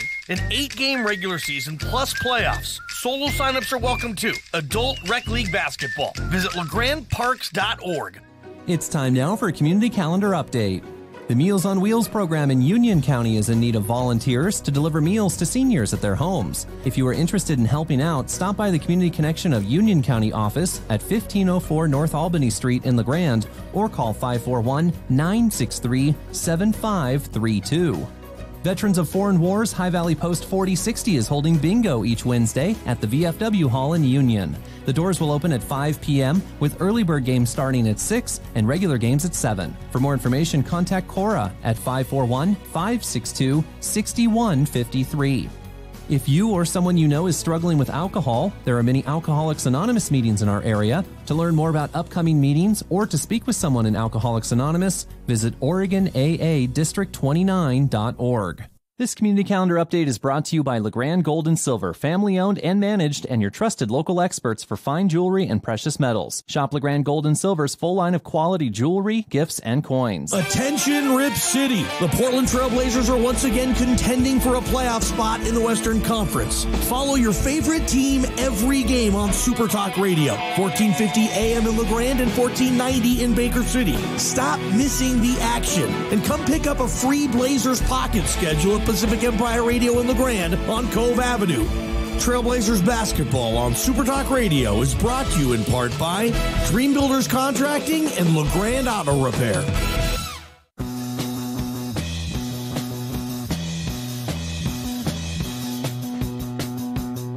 All right, welcome back. Johnny Ballgame Show, Bench Warmers Pub and Grill on a Thursday, and I told you we were going to have fun on the local level today. Hour number 2, head football coach, EOU, Tim Camp. Hour number 3, athletic director, women's basketball coach, Anji Weissenfluh. So we're Mountie heavy today, just how we like it. Let's head on over to the Farmers Insurance Hotline and welcome in the winningest coach in EOU football history, Tim Camp, on with us. And Coach, I love bringing you on the show, love talking Mountie football. Welcome, my good friend. How are you? Very, very good. Thanks for having us. I'm excited to talk some Eastern Oregon University football. I'm glad I got to go before Angie because she's a tough act to follow. I know that. I love it. Coach, last season, it was a successful season. I know you probably didn't want to finish the way you did, but you had your ups and downs, a little quirky there with the 2 bye weeks sandwiched there. Assess the 2018 season for us before we talk 2019. Right. You know, I think we had some success. We had a very good football team, and I think at times, we looked really, really good. You know, we finished second in the conference, and it's a tough conference, but at the same time, we didn't play our best football at all times. And I think that, that's a direct reflection of the head coach, and, we need to be better in certain situations. And those are the things that kind of just stand out to me. You play Rocky Mountain, basically for the conference championship. You win that game, you got the opportunity to go to the playoffs. So we were very, very close, but we couldn't seal the deal. And we didn't show up on that day, and we didn't play the way that we were supposed to play, or the way that I expected, or to the standards of Eastern Oregon University. So at the same time, the good Rocky Mountain team beat us. But at the same time, I got to credit our guys that we fought back and went and played a quality Carroll team on the road. And I think we probably set offensive football back about 20 years that day, but the special forces showed up and we won a game 8-7. I love it. It was one of those deals. When you can come out and go into the winter with a winning season, and you got the new turf, you got the new track, you got the athletic complex that's going to come very, very soon, the field house. So you come out of it going, hey, you got some good things that you can sell to the recruits and everything like that. And that's why, at the same time, I don't like how the season went, because we were so very, very close. And you know how it is. It's a game of inches. You got to protect every blade of grass out there. but I just felt like we left a lot out. You know, I think that we're a top 20 team, not a top 25 team, but at the end of the day, it shows that you finished 24th in the country, and for our standards and what we want, that's not good enough. You referenced some of the facilities, and there's going to be a time here in a couple of years where you're going to be able to argue fairly easily that EOU is the finest NAIA facility athletically, certainly on the West Coast, but maybe in the country. Talk about year one in the books with the new field turf. You wanted that, Coach. The whole community wanted that. I've wanted that for years. Yes. We got it, and now, to open up with a win against College of Idaho, that was a huge deal for us. And now it's our field to protect, and our kids, they love it. I mean, we have the nicest football complex in the country, in my opinion. Pacific Northwest, we got the new collegiate track, and like you said, we got the field house coming. Yeah. Those things there to be able to sell to people, all across the country. Again, I think you're exactly right. Arguably the best in the Pacific Northwest, small college football wise. But even Quinn Coliseum, our athletic complex, our locker rooms, everything that we got, and then you live in the Grand Ronde Valley. I mean, who can ask for anything more? I mean, it's unbelievably one of the best places in the country, and I'm so blessed to be able to do what I do on a daily basis. Head football coach EOU Tim Camp on the Farmers Insurance Hotline. I look at the class, Coach. Signed a lot of players, a mixture of transfers and high school student athletes. But what I did see, the one common denominator with the Tim Camp team, I see a lot of Northwest kids. You really do want to build this program with kids on a local level, and I see that again. Talk about the class just first as a whole before I dive in a little deeper. But heck yeah, Coach, a lot of Northwest kids. Well, that's not going to change. I think that there's something, there's a common denominator with the success we've had. We've done it with local kids, about that 4-hour radius to make sure that, again, I think it's a very talented class without a doubt, but I think at the end of the day, we want to make sure that, again, when we bring kids into this place, it's going to be the correct fit. And I think, if you read the article, we tried to identify 2 areas in this, character and honesty, intelligence. And then the second thing was we looked at the size and the speed and what kind of ability do they bring to the table. And I think that each one of these kids, somebody asked me, hey, what do you think about this class? I'll tell you in 10 years. Yeah, okay. I'll tell you exactly what they are in 10 years. Yeah. Because again, I want them to be great, great students first. I want them to be great athletes. I want them to be great dads. And then I want them to enjoy their life and the reason why they chose Eastern Oregon University. And hopefully, that I can have an impact on them, because I want these players that I bring in here to see me be a dad, to be a coach, to be a hard worker, and have a work ethic. And I think that filters down through your team, and the things that we stand for and the standards that we put in place. Those are the things when we go out and recruit these type of guys, is we want them to represent their families, we want them to represent themselves and Eastern Oregon University in a first-class fashion. And I think that there's very good football being played in the Pacific Northwest, and we did a really good job, I feel, in the state of Oregon. I think we did a really good job in the state of Washington. And again, this is a little bit more transfer student than I've taken in the past, but at the same time, every single one of those young men that's enrolled in the school right now, they serve a purpose, not only just on the football team, but at the same time, the standards that when they come to our campus and the things that they spoke about was a perfect match for them as well, Yeah. And so again, I want them to interview me when they get here, and I'm going to be, interviewing them and making sure at the end of the day, we're going to win football games, because I got a good group of guys that are already on campus right now. But at the same time, they're going to get a degree. They got to be academically motivated. They got to want a degree. They got to want to, be told what to do, because and have schedules and be detailed, because those are the type of young men that you're going to win with, And when I'm talking about winning, I'm talking about in the community. I'm talking about in the classroom. And then the other way they get evaluated is obviously on the football field. Coach, do you make a point of that? Will you walk up to a kid? You walk up to a Jordan Payne? Will you walk up to a Mick Wilson and say, hey, how's that sociology class going? Hey, what's going on with this class? I mean, how involved are you personally in your players' academics? Every day we do academic game plan every single day, and we send out progress reports every fourth week, every seventh week. We do class checks. I want to know exactly what they're taking, what their major is, what they want to be, in the future. Because when they look back at Eastern when they're 35 and they got their feet kicked back on their deck, I want them to say, hey, you know what, that guy cared about me as a person. He cared that I was going to get a degree and that I was going to be a factor in everyday life, in my community or whatever job or career that they go into. And I expect the same of my coaches. They need to be a part of these young men's life because they can transform, they can mold them in such a way that it could be very, very positive for them to go and be the husbands, the fathers, the head football coaches. We've got so many kids in our program that have went out and received their masters, and they're working really, really hard in the career that they chose, or they're high school coaches, and being able to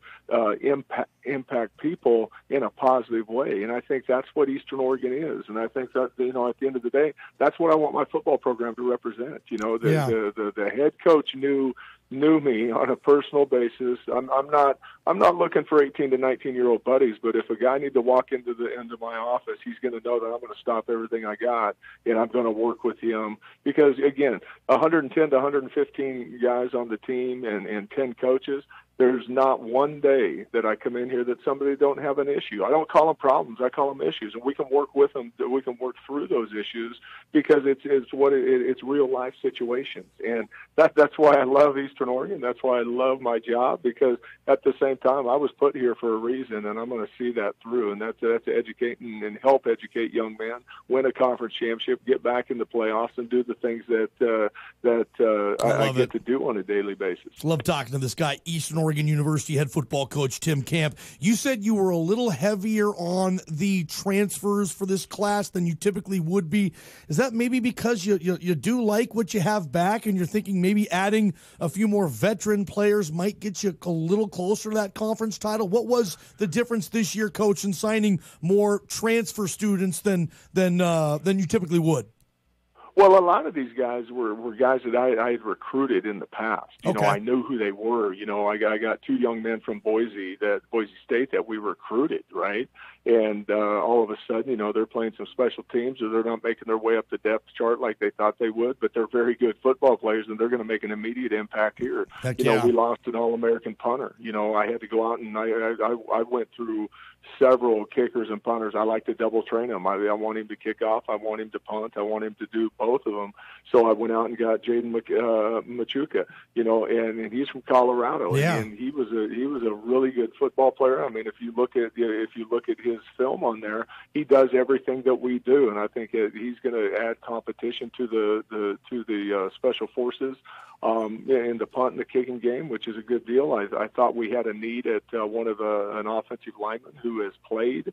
I think we got that, and then a young man who actually played at the JC level who is from Portland. I knew about the kid, and he was a freak in high school, So those are the type of guys that I wanted to go and my staff, we wanted to go and identify that they could come in here. They understood what Eastern was. It wasn't our first time meeting these guys, but at the same time, I'm a firm believer every young man has the ability to go and do whatever he wants to. But if you do a good job in the recruiting process and for whatever situation that they have at their current school, if it's not going the way that they want it to, or they want to, hey, you know what, I went to a Division I school and I'm not getting the playing time that I want. I just want to play football. Well, again, we go back and evaluate them, and if it's the right fit and then they fit a mold for Eastern Oregon still, we're going to take them back in, and we're going to put them in the courses that they need so they can continue to work on a degree, and they're going to play big time football for us. Because like I said, this Frontier Conference is going to challenge you,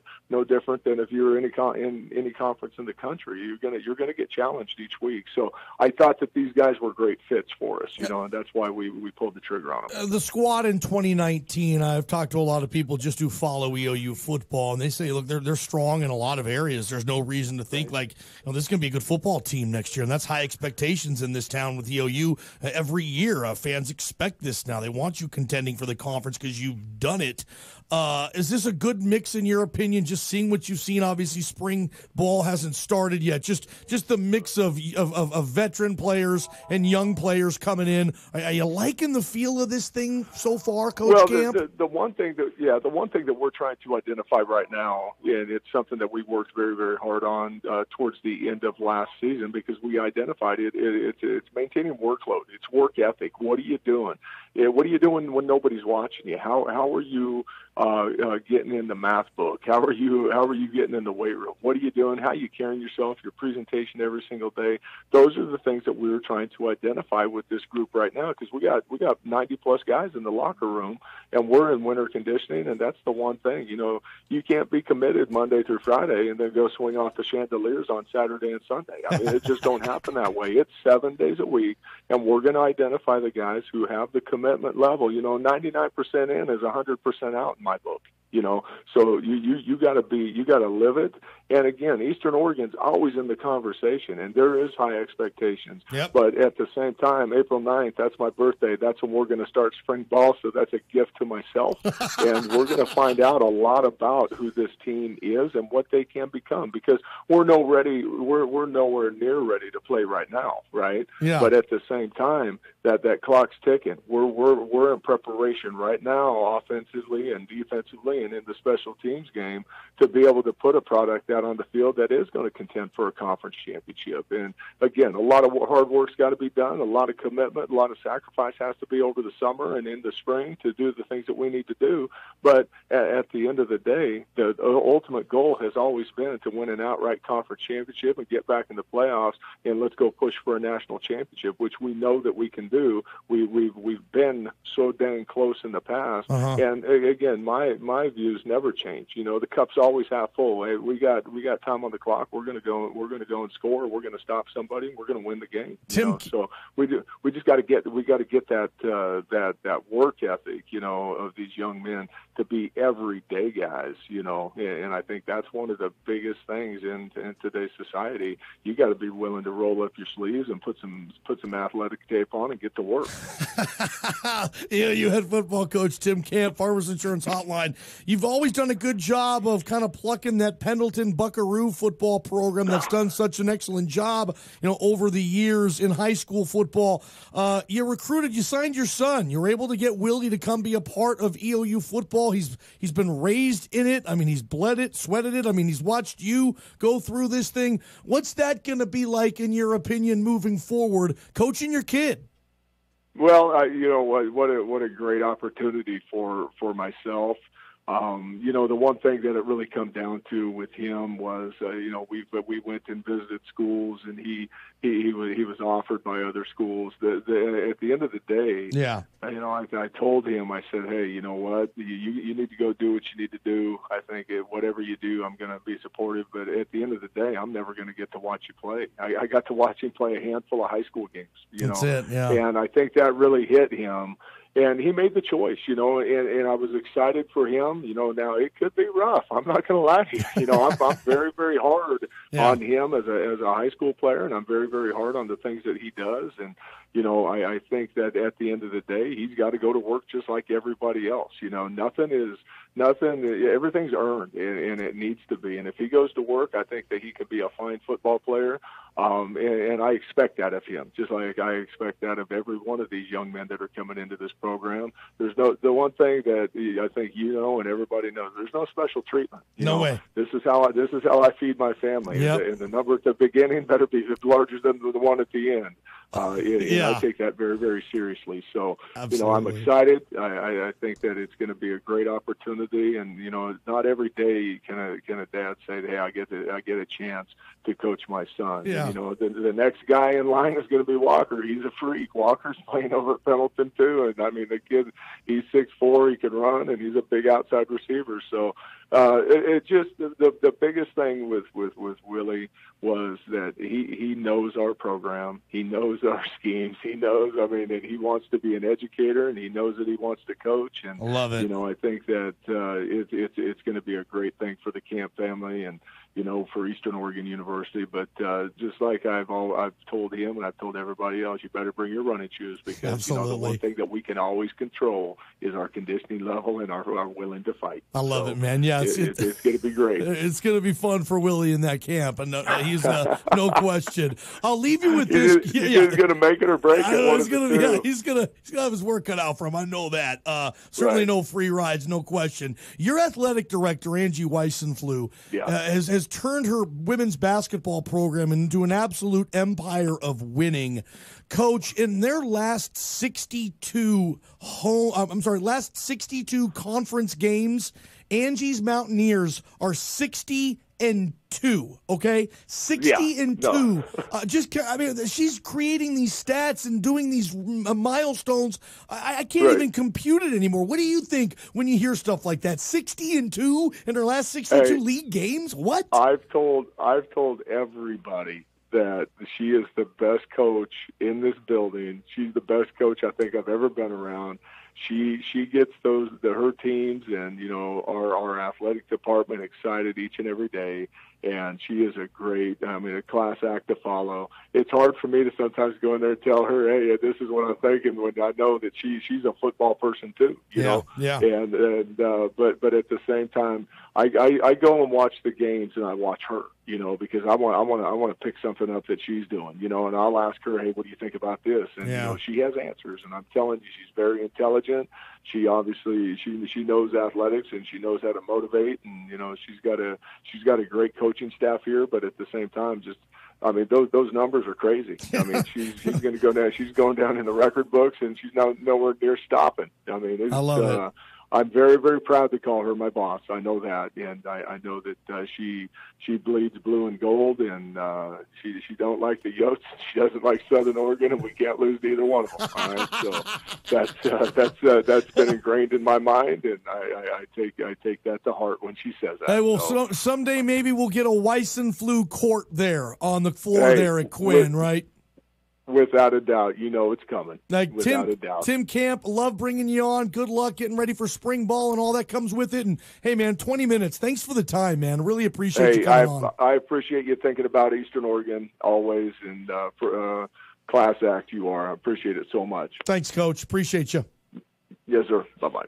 Ball game show, bench warmers, pub and grill. Yeah, Tim Camp, man. Again, where's my helmet? Where's my mouthpiece? Can I fit? I want to be on the team. Every time I talk to that dude, I want to go give him my best effort, Just that type of guy. When those type of people are in your life and you don't take advantage of that, man, that's on you, dude. Like, I could tell you, thousands of players who've come through and played at EOU under Tim Camp are better off for it. No question. What a good dude. Ball game show, benchies. Give me a minute. Joe Bean's Coffee, downtown LeGrand. Why, if only I could have the type of coffee that I remember from my youth. Why, I was just a wee lad at the time, and from there I became a hardcore drinker of coffee, of course. Joe Bean's Coffee, downtown LeGrand. I'd rather be there than in Philadelphia. Tradio. Tune in every Monday through Friday, 7 to 8 a.m. as Cliff Turner hosts Union and Baker County's largest garage sale. Listeners, call and email Cliff with items they have for sale, and he puts their message on the air absolutely free. Tradio is proudly brought to you by My Hearing Centers. Try before you buy, exclusively at My Hearing Centers. Book your free hearing evaluation and free trial today. Call 663-4772. 663-4772.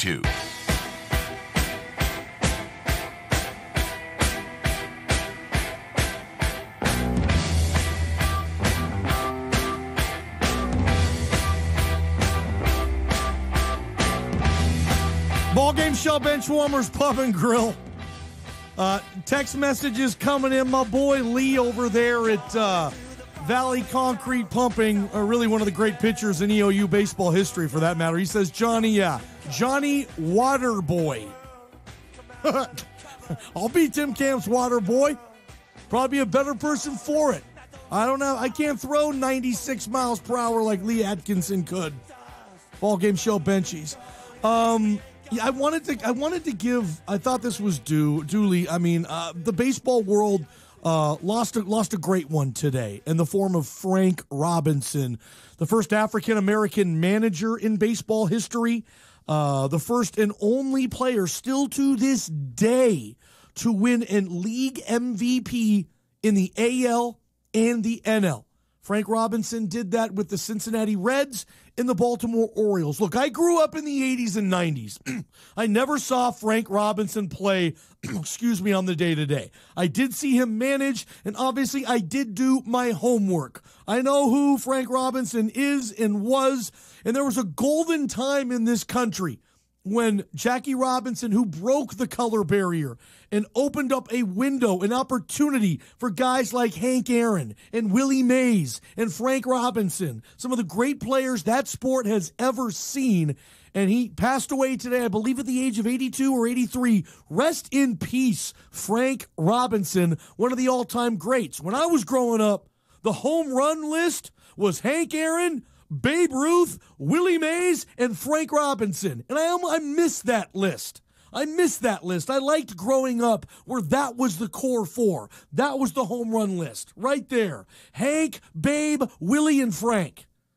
Frank Robinson, your family, rest in peace. Serving Eastern Oregon for over 75 years. This is KLBM LeGrand and KBKR Baker City. Super Talk Radio, the talk of Eastern Oregon. Amazon versus the Enquirer, facility shuttered. I'm Barbara Cusack. Amazon CEO and owner of the Washington Post, Jeff Bezos, published a blog claiming the National Enquirer's parent company, AMI, tried to blackmail him using explicit photos. Correspondent Shimon Prokopash says Bezos accused the Enquirer of extortion and blackmail. They were hoping to stop the Washington Post from publishing a report on the National Enquirer. Now, Jeff Bezos released emails and other information which describes what the National Enquirer claimed they have, what kind of photos they have, the description of these photos. The Senate Judiciary Committee approved William Barr, President Trump's pick for Attorney General. Democrats, including Senator Dick Durbin, spoke out against the nomination, in part due to questions about whether Barr would reveal the results of Robert Mueller's Russia probe. I believe the Mueller inquiry, the investigation, should be made available to the public and transparent. William Barr's nomination now goes to the full Senate, where Majority Leader Mitch McConnell says a final confirmation vote will occur next week. Linda Kenyon, Capitol Hill. Officials with Hacienda Healthcare announced that a long-term care facility in Arizona where an incapacitated woman was raped and later gave birth is shutting down. The facility is working with state agencies to develop a plan to move 37 patients to other facilities. Senior Health and Human Services official Commander Jonathan White addressed questions posed during a House hearing about separating migrant children from their parents. I do not believe that separation of children from their parents is in the best interest of the child, but I did not participate in the discussions regarding the policy. The U.S. military reportedly has set an April target date for leaving Syria, according to the Wall Street Journal. The journal reports withdrawal plans are coming together even as current and former U.S. officials say the Trump administration is yet to come up with a plan to protect its Kurdish partners from attack once they leave. I'm Barbara Cusack. Question: do you have a health insurance plan you are not happy with? Well, Bethany and Jason thought they were stuck. Their plan just kept getting more expensive, and Bethany's favorite doctor didn't even take that plan anymore. And then some friends at church told them about Medi-Share. With our previous insurance, we were paying $1,200 a month. With Medi-Share, we now pay around $600 a month. Yes, they're paying $600 less per month, and that's a pretty typical savings with Medi-Share. And they actually like Medi-Share more. I was able to go back to my original doctor that I absolutely loved, and it's just been an absolutely beautiful thing being a part of Medi-Share. Yeah, so they pay a lot less, and they like it more. No wonder Medi-Share is growing so fast. Find out more. They're super easy to talk to. All you have to do is call 844-91-BIBLE. That's 844-91-BIBLE. 844-91-BIBLE. It's time now for your local weather forecast. In LeGrand tonight, partly cloudy skies with a low near 17 degrees. For tomorrow, cloudy skies with snow showers developing in the afternoon and a high near 30. In Baker City tonight, partly to mostly cloudy skies, low near 15 degrees. And for tomorrow, more clouds with snow showers late in the day and a high near 29. This weather forecast is brought to you by Grand Ronde Hospital. For more than a century, our goal has been to help you get better so you can get back in the game and on with life. Grand Ronde Hospital. Big city medicine with a hometown touch. It's time for Mountain Valley Fitness and Health's newest challenge. The Iron Sharpens Iron Slim and Stick Special Buddy Edition Challenge. Team up with your pal and get fit. For $60, you get 1 training session per week, 2 lifestyle coaching sessions, and a guided workout plan. The winners get a chance at a cash prize. Sign up now and toughen yourself up with your buddy, because only iron can sharpen iron. Call 541-663-0462 or come see us at Mountain Valley on Cove Avenue in LeGrand. Tune into the Under the Hood Show, America's favorite car talk show, every Sunday morning from 9 to 11 on KLBM 1450 and KBKR 1490. The Under the Hood Show is sponsored in part by East Adams Car Wash in LeGrand. Find satisfaction and the ultimate clean knowing you washed it and got it done right at East Adams Car Wash in LeGrand. The Under the Hood Show every Sunday morning from 9 to 11 on Super Talk Radio, the talk of Eastern Oregon. KLBM 1450 and KBKR 1490.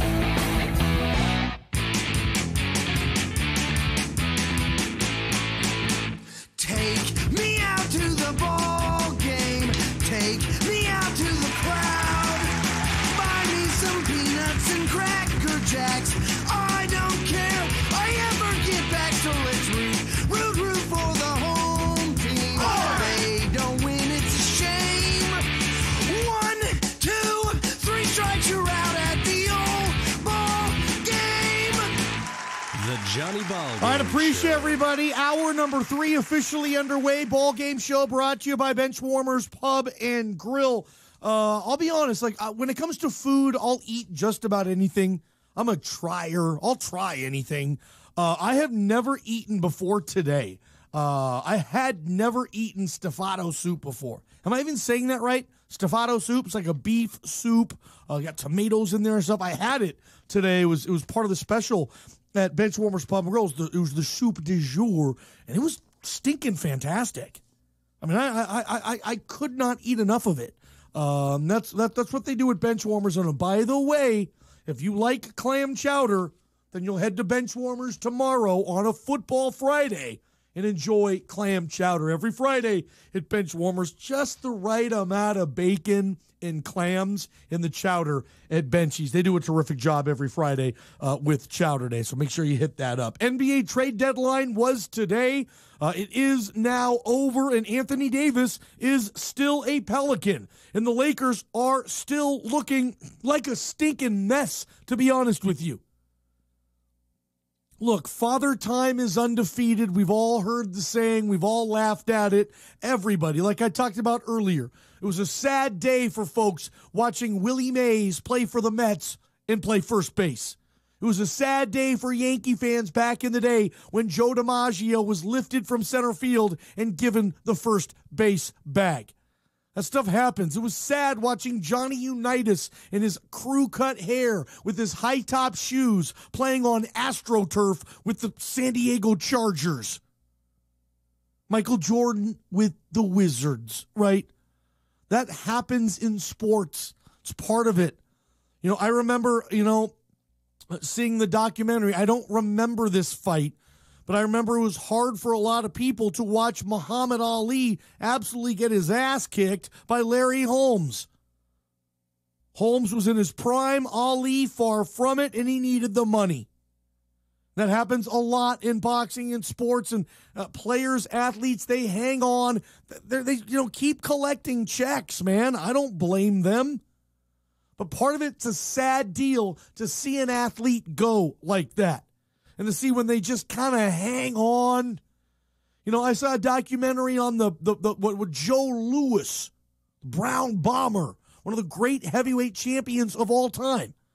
Joe Louis was taking money at the end of his life as a casino greeter. sat there when you walked into the casino in Vegas. Oh, there's Joe Louis. He'd shake your hand and take a picture with you or whatever. He needed the money.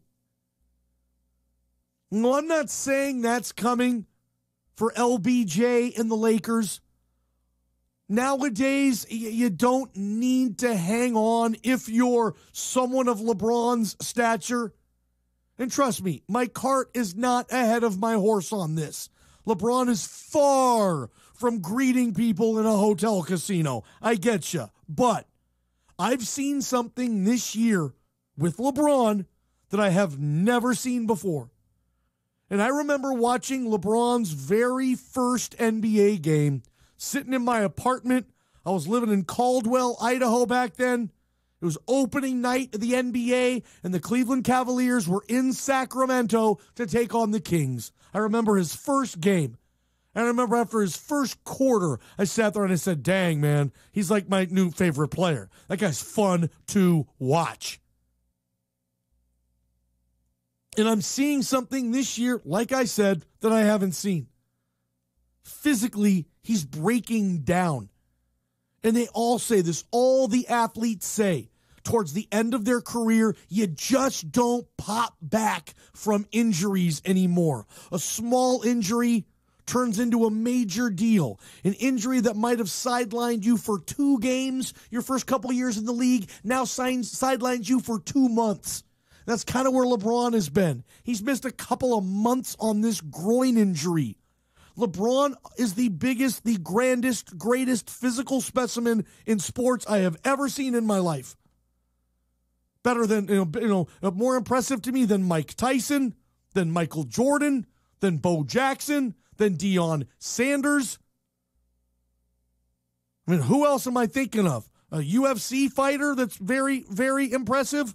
Evander Holyfield, other boxers I've seen. I've never seen a body, a physical specimen like LeBron James, ever. And I've never seen him break down. He led the league in minutes last year, and it was his 15th year in the league. That just doesn't happen when you get to year 15. Your minutes decrease, man. They don't increase.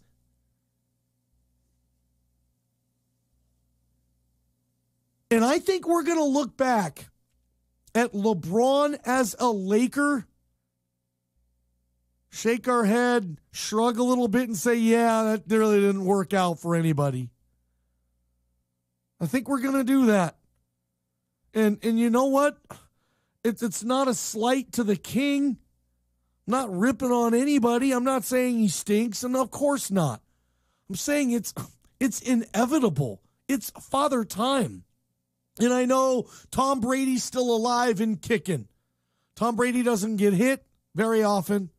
Tom Brady doesn't run, jump constantly. He doesn't play defense. Tom Brady, fortunately, is very well protected. He was sacked once in the entire playoffs, and he sits there and he is an operative surgeon. He gets the ball from shotgun. He reads your defense. He puts the ball where it needs to be. He ends you. LeBron is entirely different. You can't operate that way on a basketball floor, especially in today's NBA game. Say what you will about the NBA. You cannot say it has never been more athletic than it is now. It is. It is more athletic now than it's ever been. Guys like Greek Freak, Giannis Antetokounmpo, LeBron, these dudes, Anthony Davis, Kevin Durant, 7'2" guard. I've never seen a league this athletic. And LeBron, he's still one of the best athletes in the league, and he's in his 16th year. He's the old guy. You know, most of these players, when LeBron was coming into the league, they were in grade school, and he's still schooling them. But it's not happening as much, and I'm seeing it this year. And I'm seeing him wearing that stinking Laker uniform. And it just gives me the heebie-jeebies. It just doesn't feel right. And I don't think Luke Walton, and I like Luke Walton, I don't think he's going to last long. I think they're going to make a move there. They weren't able to trade for Anthony Davis. They weren't able really to trade for anybody. The Lakers are in mega trouble this year. And to be honest, If I'm Magic Johnson and I'm running this thing, I don't know if I want to play LeBron much more this season. I might white flag this son of a. Try to get in the lottery, maybe get lucky and hit on a home run pick there. And you know what? Let LeBron rest, which is something, my gosh, I have never seen him do. LeBron plays over 100 games a year, regular season, playoffs, preseason. He's been on, 3 Olympic teams? So every 4th year, he's doing the Olympic thing in the summer. He's got his production companies now. He's making documentaries. He's a busy dude. He has never rested. If I'm Magic, maybe I'm bringing him into my office and I'm saying, let's really talk about this. Because as it goes right now, we're probably going to be at best, the 6th seed. Probably end up being the 7, 8, and more likely, we're just going to miss the playoffs in its entirety. We're just not going to make the playoffs. Look at the Lakers' schedule.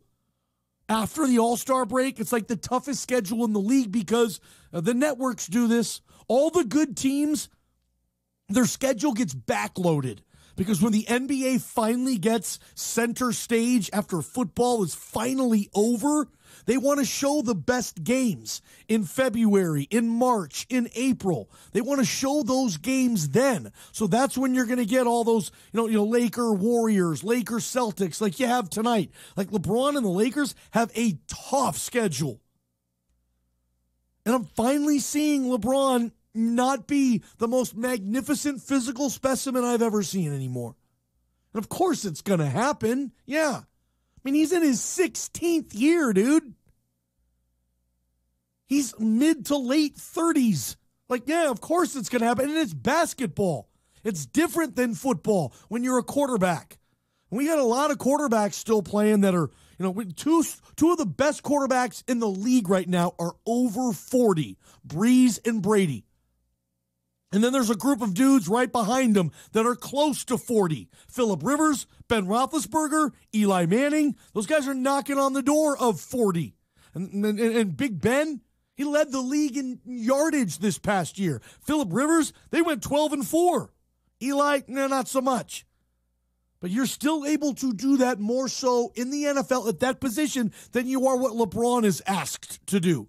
Which is, lead the team in points, lead the team in rebounds, assists, steals, blocks, everything, minutes. And I think it's hit me, dude. I think I'm subscribing to this. I think it's kind of the beginning of the end. I don't think we're going to look back at LeBron as a Laker in all that glowing of a light. I don't think we are. I think we're going to look back at LeBron and remember him in Cleveland and Miami. And I don't think we're going to remember him in LA. I mean, we certainly don't remember Michael with the Wizards. I don't remember Michael with the Birmingham Barons being a 220 AA left fielder. No. I don't remember Michael that way. I certainly don't remember him as a member of the Washington Wizards. I mean, that's weird. Michael Jordan was a wizard? I mean, people like Men in Black, that tool that Rip Torn uses on Tommy Lee Jones uses on Will Smith. I'm going to zap you and you're not going to remember any of this. That's what Michael Jordan wants to do to the world when he was wearing a Wizards uniform. We remember Michael for...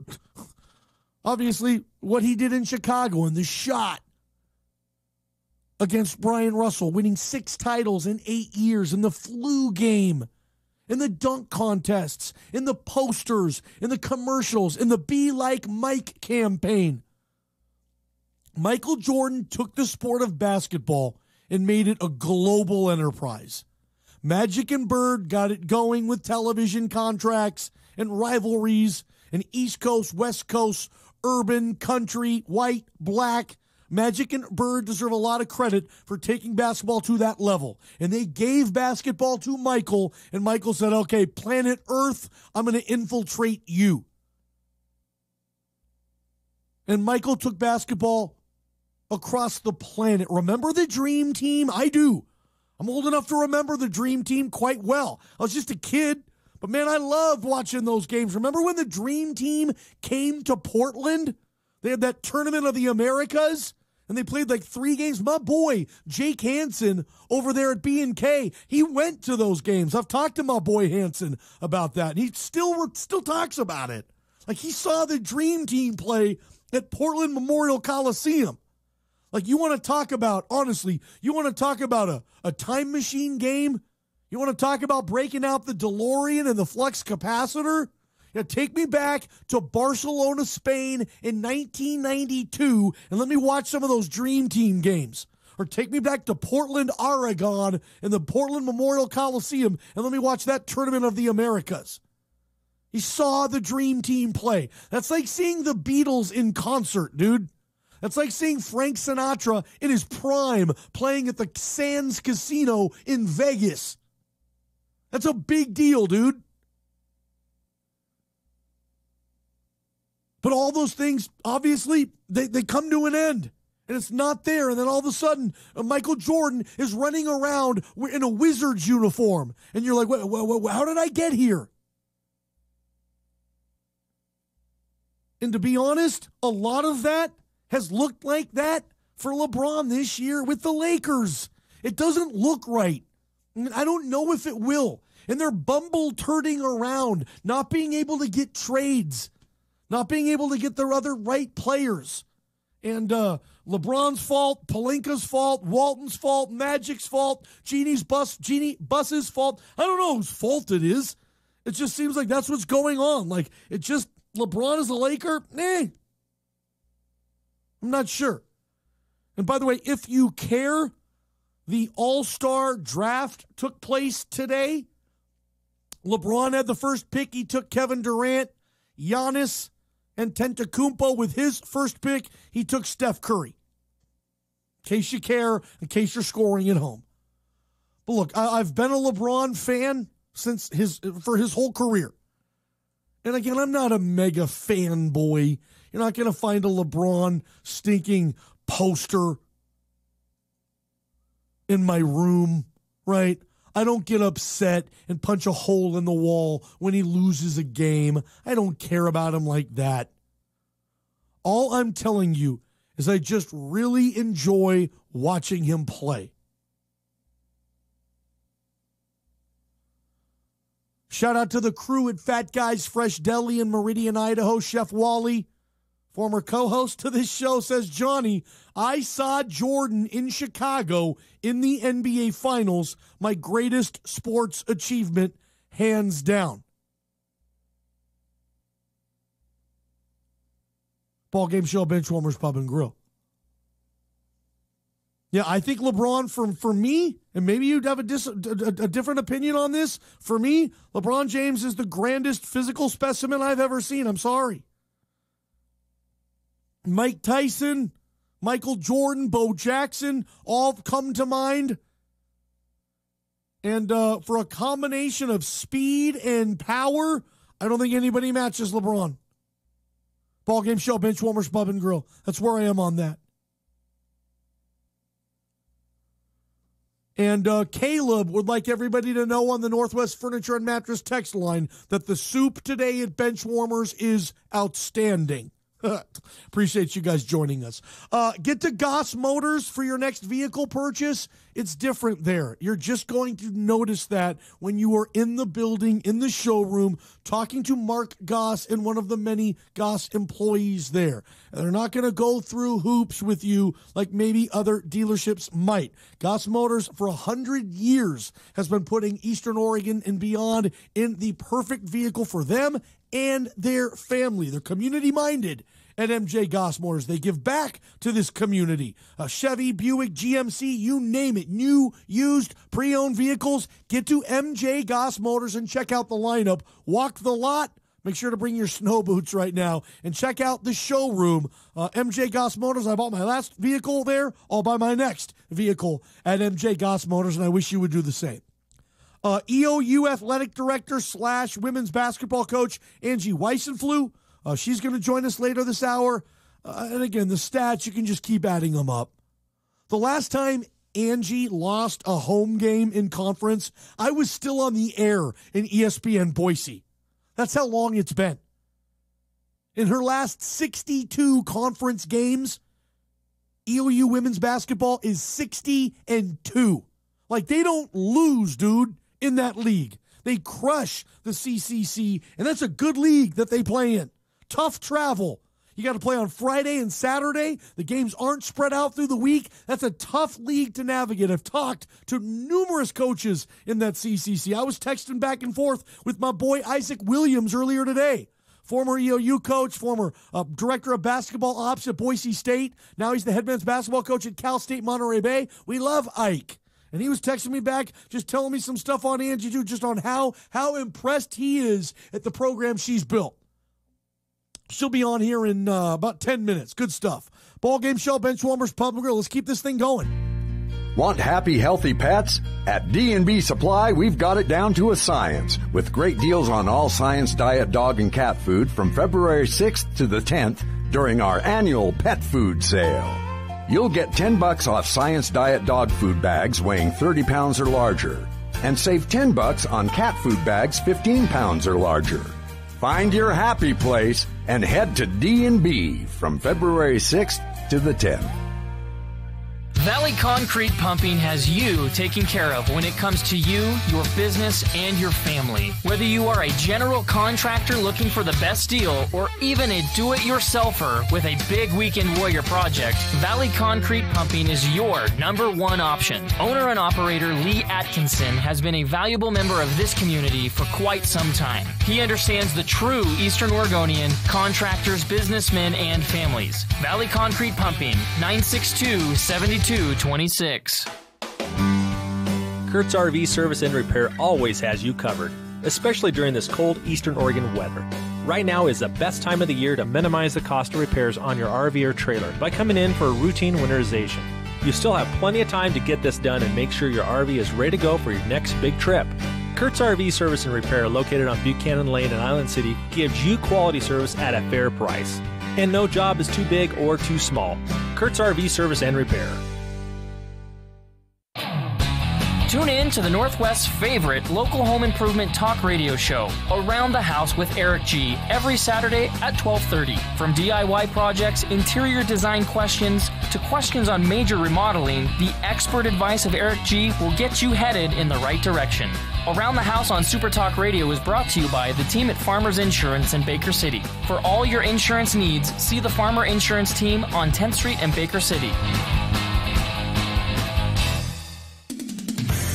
The current Northeast Oregon road conditions are as follows. On I-84, there are no road closures to report at this time. Clear roads are being reported in the Meacham and Cabbage Hill area, as well as the Ladd Canyon and Baker City areas, too.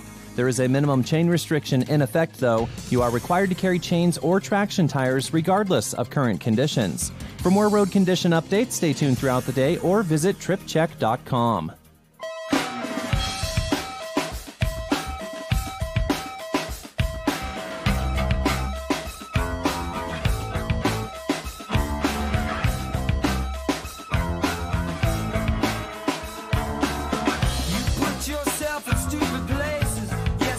You know it's true. Situations where it's easy to look down on you. Think you like to be the victim. Think you like to be in pain. I think you make yourself the victim almost every single day. Little Everclear. Remember these guys from Portland, right? Everclear, this is a Portland band. I was a big Sparkle and Fade fan, Everclear. They're in mid to late 90s. I was grooving on these guys when I was in high school. Welcome back. Sports Talk Radio, the Johnny Ballgame Show, Benchwarmers Pub and Grill. Kurt's RV Service and Repair. Appreciate all they do. And remember, they have a parts inventory at Kurt's. So a lot of the things, look, dude, you can do the project yourself. You just need the part. I get it. Go to Kurt's RV Service and Repair and find your auto part there with their amazing parts inventory. Kind of the news of the day, a couple of things kind of floating around. One, NBA trade deadline comes, goes. Anthony Davis stays. Lakers didn't add anybody. I don't know where they're going. The Philadelphia 76ers traded number 1 overall pick, last year, Markelle Fultz, for not much to Orlando. Is Markelle Fultz going to be the next Anthony Bennett? Remember when the Cleveland Cavaliers took Anthony Bennett, number 1 in the draft? He was from UNLV. He was a one-and-done kid from Canada, and he just didn't do jack. I don't know where Anthony Bennett is even playing now, or if Anthony Bennett is playing now. Probably overseas somewhere. I mean, when the Portland Trailblazers drafted Greg Oden, look, Markelle Fultz is in, year 2? So I don't want to sit here and say he's a colossal, historic bust. But my gosh, he is driving down Bust Street, going over the speed limit, ready to announce his presence with bust authority. I mean, he looks awful so far. He looks lost. He looks clueless. And the Sixers, dude. Passed on Lonzo Ball, passed on De'Aaron Fox, passed on Jason Tatum with the Celtics. That was a really good draft, dude. That was a good draft. A lot of young players in Philly. Dude, you botched that. Luckily, you hit on the Embiid pick and you hit on the Ben Simmons pick. You should be so much better than you are, though, because you missed on the Fultz pick, and that's evident because you traded him today. I mean, if I'm Orlando, I gave up a first-round pick, I think, and, I don't even remember the player that they had to throw in. Philly just got what they could get for the first overall pick just a year ago. Interesting story in football today. I want to talk about this, too. A lot of little stuff floating around. Bob Stoops, legendary Oklahoma football coach, the Bob Stoops, has taken a position as head football coach of the Dallas XFL team. Now, the XFL doesn't even kick off for another year, February of 2020. Now, the coaches in these leagues, they're coaching because, gosh, they love it, and big programs aren't knocking on their door. I'm sorry, they're not. Slick Rick Neuheisel, Dennis Erickson, Mike Riley, Mike Martz, Mike Singletary.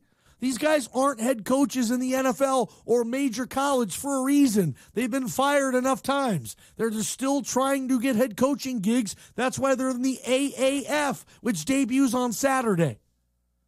Bob Stoops isn't in Rick Neuheisel's neighborhood. If Bob Stoops wants to coach football again, that's a real easy fix.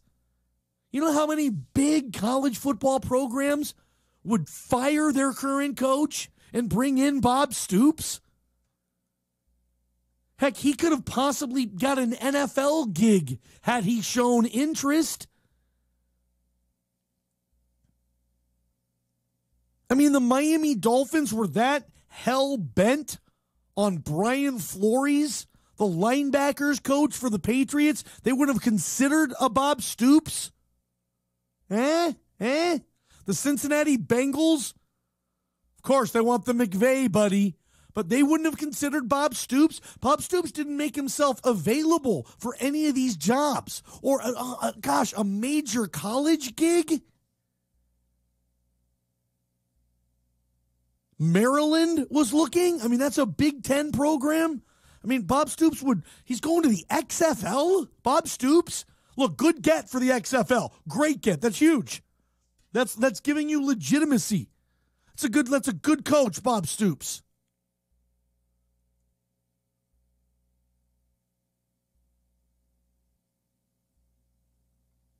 Shout out to my boy Brad. Good stuff. Perry, appreciate you guys tuning in.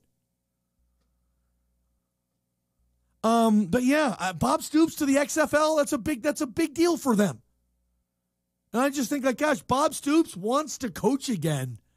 There's got to be some other opportunities that I would imagine are a little more enticing than coaching in the XFL in front of 7,000 fans in the stands.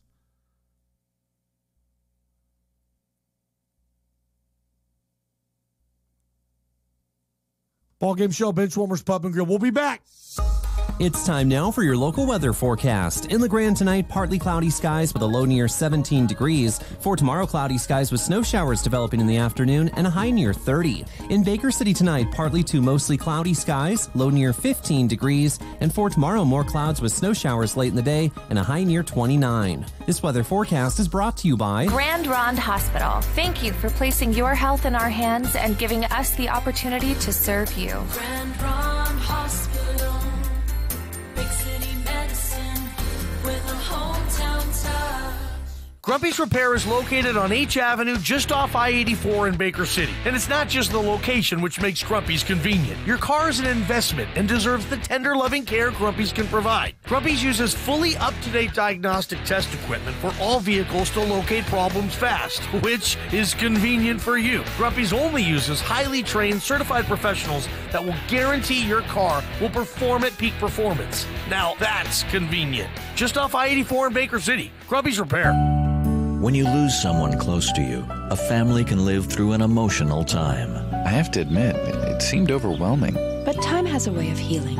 At a moment of loss, making arrangements for a service is especially difficult.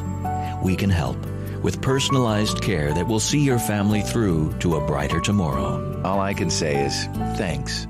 Daniel's Chapel of the Valley, serving the family for generations. Daniel's Knopp Funeral, Cremation, and Life Celebration Center on 7th Street in LeGrand. Hey there, it's Lars Larson. Join me weekday afternoons on Super Talk Radio for the Lars Larson Show. We talk about the issues that matter most in Oregon. I urge my listeners in Union and Baker counties to continue to weigh in. Let's make the show a conversation. So join me on the Lars Larson Show weekday afternoons on Super Talk 1450 and 1490 AM, brought to you in part by Carpet One Floor and Home, locally owned, managed, and most trusted, celebrating over 40 years in Eastern Oregon. Garage, closets, or office full? Time for more room with Anchor Mini Storage in Baker City. Move with ease using any type of U-Haul from the available fleet at Anchor Mini Storage. Select any storage to fit your need, 10 by 25s, 30s, and 35s, plus on-site management for great security and service. Anchor your things down with 24/7 access, coded entry, security cameras, and more. Just off 14th and Campbell. Call 523-1688. Anchor Mini Storage and U-Haul in Baker City. It's time now for a community calendar update. Every Monday through Friday, the Community Connection Senior Dining Center in Baker City serves up lunch at 11:30 a.m. There is a suggested donation of $4.50 for persons 60 and over and a cost of $6.25 for persons under 60. Stop by Community Connection of Baker County, located at 2810 Cedar Street in Baker City, to take a look at the menu and see what else is offered.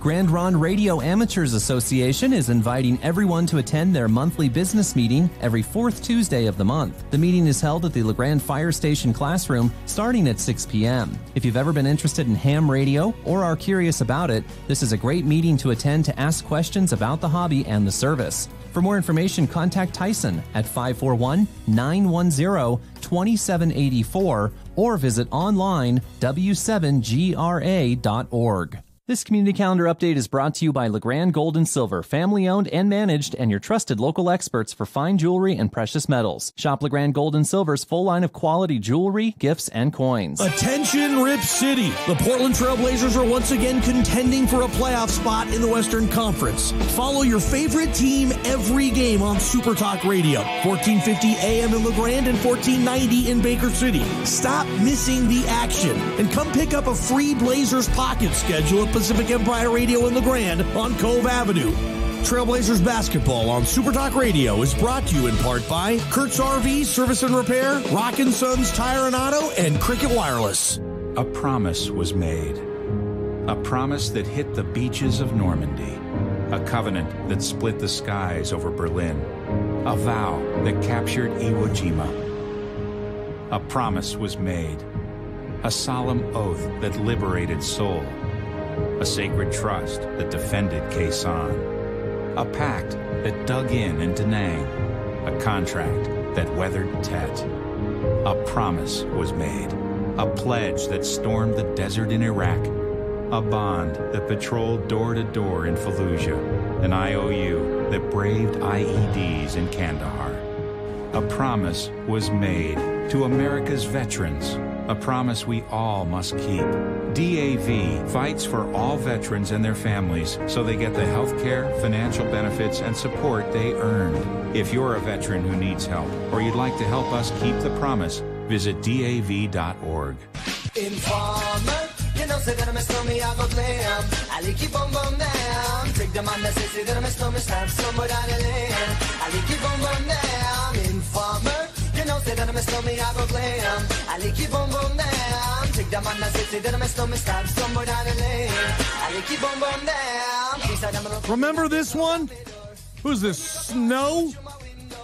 I want to say, what, 91, 92, 93 at the latest? Welcome back, Chuckleheads, Ballgame Show, Bench Warmers, Pub and Grill. We're just going to try to get with, on the Farmers Insurance Hotline, maybe talk some EOU with Athletic Director, Women's Basketball Coach Anji Weissenfluh. Had a hard time getting in touch there. Maybe we'll do that tomorrow. A lot of good local sports going on, right? EOU, BMCC, you got the local prep scene. It's a good time of year for that. And if you're going over the hill, drive safe. Tough sledding sometimes this time of year. Some interesting things going on in the NBA, and I'll open up the Farmers Insurance Hotline, 963-4122. If you want to get in on this, speak now or forever stink and hold it. But the Pelicans have decided to play Anthony Davis for the remainder of this season. Now, this is the big story going around the NBA water cooler, and it's crazy because the NBA nowadays, it's more about the stuff off the court in the day-to-day drama than it is the games, right? I mean, it's about trade talk. It's about Kevin Durant's press conference last night, ripping all the reporters, diffusing the rumors about him going to the Knicks. Kevin Durant's a touchy dude and a presser, right? Right? He'll snap at a reporter. But the NBA, just the buzz, the free agency season, more people are interested in that than they actually are the games, dude. I mean, let's be honest. When it comes to the games, I mean, we're all at the mercy of the Golden State Warriors, aren't we? And we are all at their mercy. I watched that game last night, whole game. And I don't watch a ton of NBA this time of year outside of, checking in with the Blazers, okay? I'm not running home to watch the TNT doubleheader every Thursday. I'm really not. Not this time of year. I mean, you get me the playoffs, 40 days, 40 nights. Oh, heck yeah, man. Absolutely. I love the playoffs. One of my favorite things are the NFL, NBA playoffs, and college football. Those are number 3 for me. But I watched the entire game last night, okay? And, the Warriors just toyed with them. And it was only a matter of time before they go on some of these runs and they just stinking end you. Foot to throat, that Warriors team. And now, look, dude, DeMarcus Cousins is back and playing. People talked about this, and I agree with the people who say, look, you could take the Warriors starting 5 and you could match them up against the starting 5 from the Eastern Conference, and the Warriors win by 20. Steph, Durant, Clay, Dre, and Boogie. I'm sorry, but you could go through the entire Eastern Conference, especially now that Oladipo's hurt. I mean, who do they have in the East outside of Greek Freak that you're really scared of in that? I mean, the Warriors team would beat the All-Star team from the East.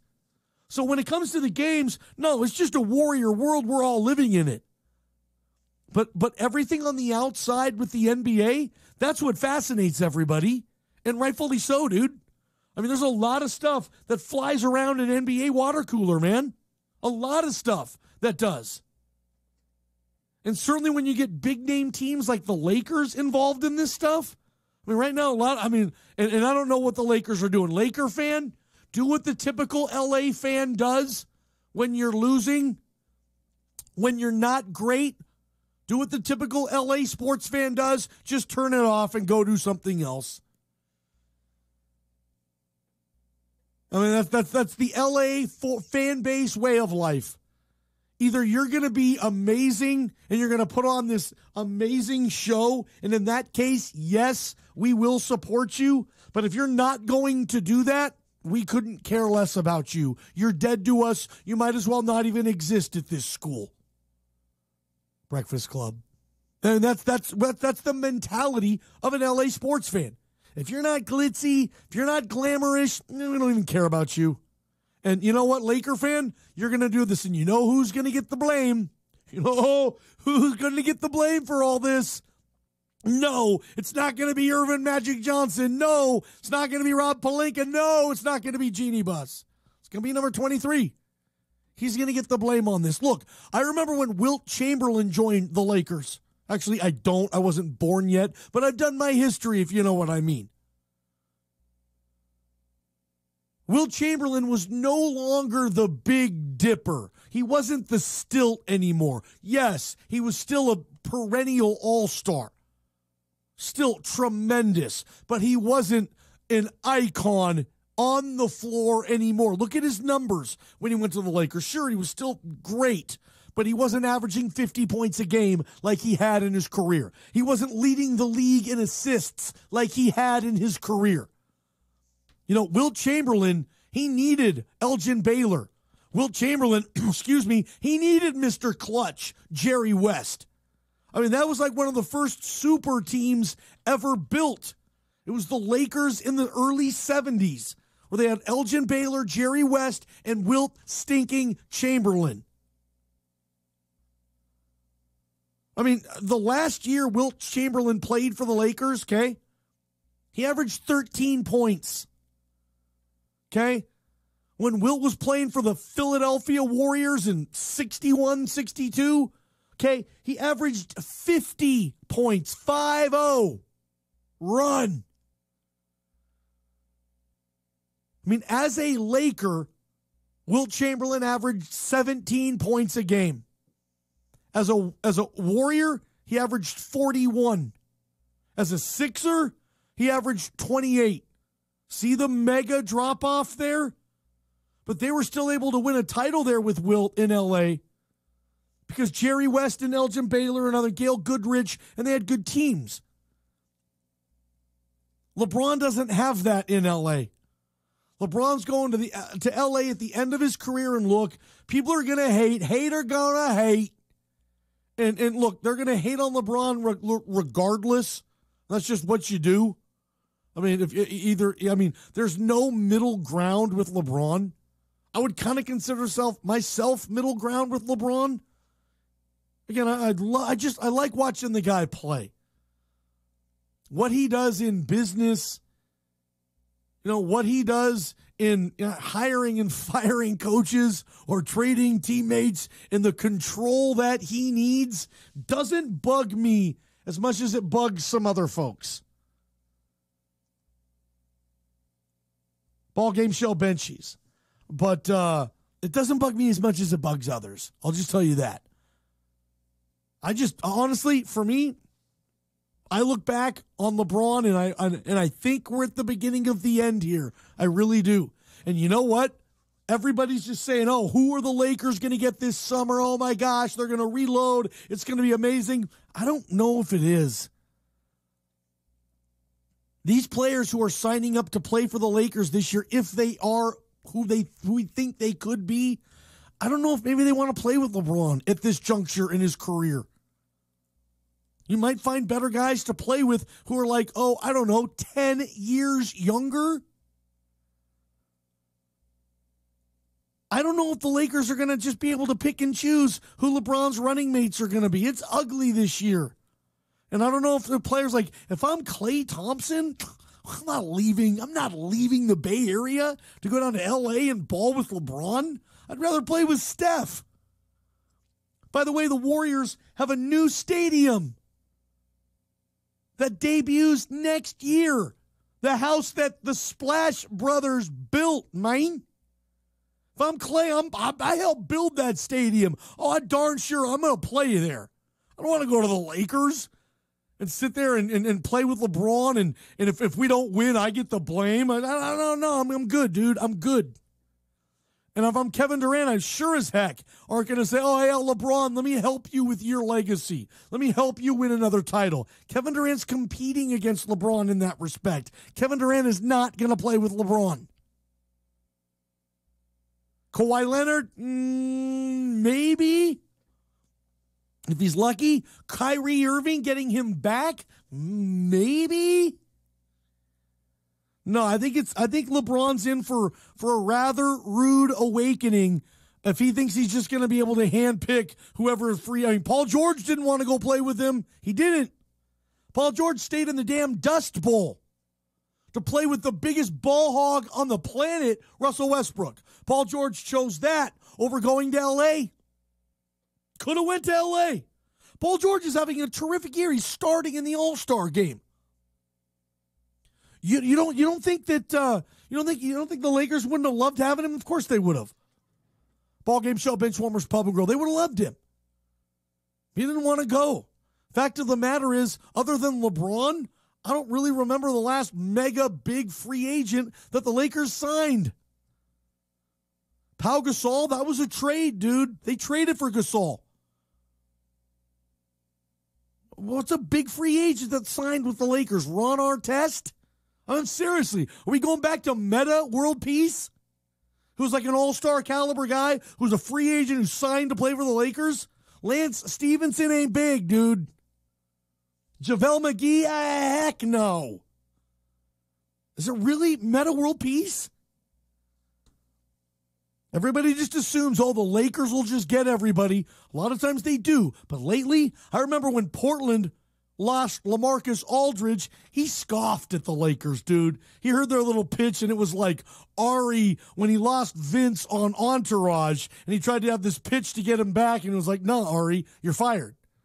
You're doing what everybody else is doing. No, LaMarcus Aldridge did not want to be a Laker. He went to the Spurs, which isn't a hotbed for free agency. Love it. Ballgame Show, Benchwarmers Pub and Grill. We'll be back. Gather round, children, and I'll tell you a tale of old Grandpa's weather hip and how it never fails. I always had my coat, my hat clutched in fear, because old Grandpa's weather hip told me when bad weather was near. The pain it would flare, and Grandpa might swear that's how you knew the weather wasn't fair. Then Grandpa went down and got in quick with Mountain Valley Therapy, and they healed his hip. Now we have to listen to the radio to know how to dress, thanks to Mountain Valley Therapy. Grandpa feels at his best. If you or your grandpa has a weather hip, call Mountain Valley Therapy and we'll get you in quick. I'm here at the year's hottest stag pool party. Put your antlers up! Where? Some poor guy's backyard. These stags are bringing down the house. Seriously, deer are ripping holes in the pool cover. There's trampling patio furniture. And all the damage was covered, thanks to Farmers Insurance. Stag Pool Party, October 27th, 2014. Talk to a farmer's agent. We know a thing or two because we've seen a thing or two. We are farmers. Bum, bum, bum, bum, bum, bum. See your local Farmers Insurance agent, Greg Blackman, in LeGrand. Simplicity and savings. It's what you can expect and experience with Legacy Ford X-Plan. Simplicity X-Plan program. We respect your time, no games, and no haggling. Savings. X-Plan pricing that applies to all new Ford vehicles, plus the rebates you deserve on top of the very best price. X-Plan is for you. And now's the time to buy Ford, America's best-selling brand, with simple, direct savings. Exclusively with X-Plan for everyone at Legacy Ford. Call 963-2161 or visit legacyford.net, home of the $20 gas oil change.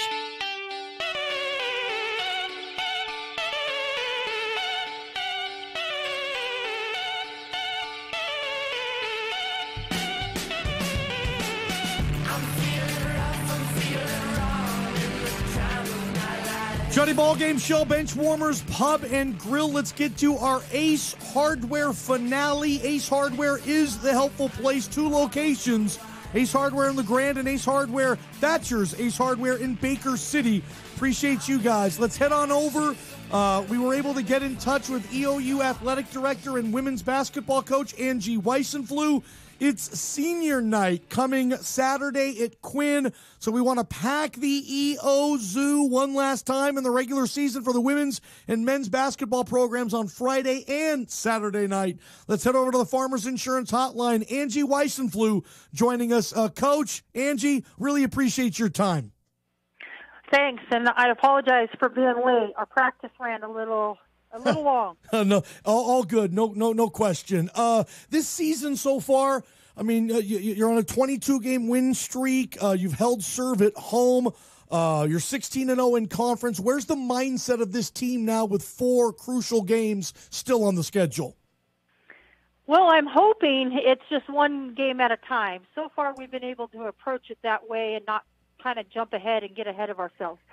But as a coach, you're hoping that it's just taking care of business and, focused in on whoever you're playing on, that night. So I'm hoping it's on Warner Pack and before we look ahead or anything else. So right now, all week we've been trying to polish up and tweak some things so we can make some adjustments to be successful against Warner Pack. EOU Athletic Director, head women's basketball coach Anji Weissenfluh with us. Anji, your team really is kind of the talk of the town this year with what you guys have been able to accomplish, and it's somewhat of a fresh team. I mean, losing Stormy, losing Peyton, Maya missed part of the season early on, and you've kind of been able to reload on this, and the wins and losses still kind of look about the same. How does that happen? Talk about this team with a fresher, a newer look this year, but still at the end of the day, you've still been able to have a lot of success. Yeah, hey, we brought in 10 new players and Wow. A whole new, other than Maya, I mean, most of the year, because Maya's only been playing this back stretch, we had an entire new starting 5. The joke is I'm still trying to learn their names, but we got that under control. I give them all the credit in the world. We started off, and it was pretty rough. Just a lot of new faces and a lot of new information for them to learn and just to catch up to the speed and what we want to do. And we lost our first 2 games, and we were thinking, oh my gosh, what's this year going to bring? But I give them all the credit. They've buckled down and they've bought into the system. All these new players, they're all in, and it doesn't matter what we're asking of them. They're just absorbing it, and they really play hard for each other. The team chemistry off the court has been phenomenal this year, and I credit that a lot to on the court. Sometimes it works the other way. If you can get the chemistry on the court, maybe it'll foster it off, but it's been flip-flopped this year. But they're tough, and they work hard, and they understand their roles, and, I have to, the piece and the glue is Maya Ayu.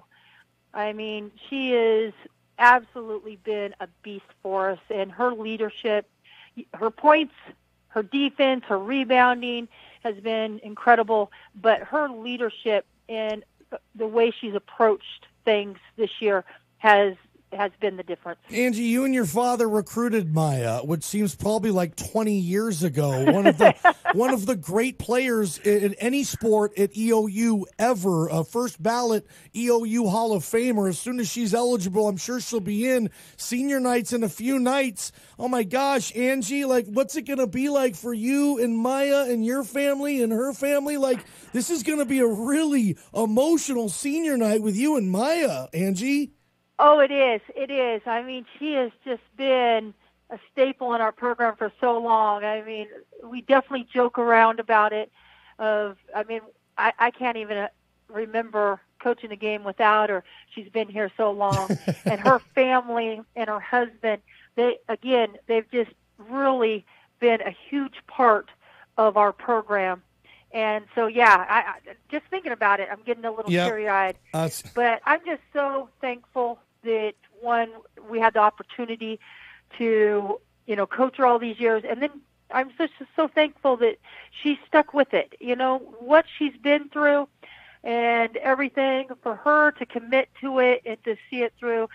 I mean, she's just I can't even put it in words. Yeah. What she's meant to EOU. Oh, I cannot wait for Saturday. It's going to be a great way to send everybody off. The great Anji Weissenfluh hanging out with us, athletic director, head women's basketball coach at EOU.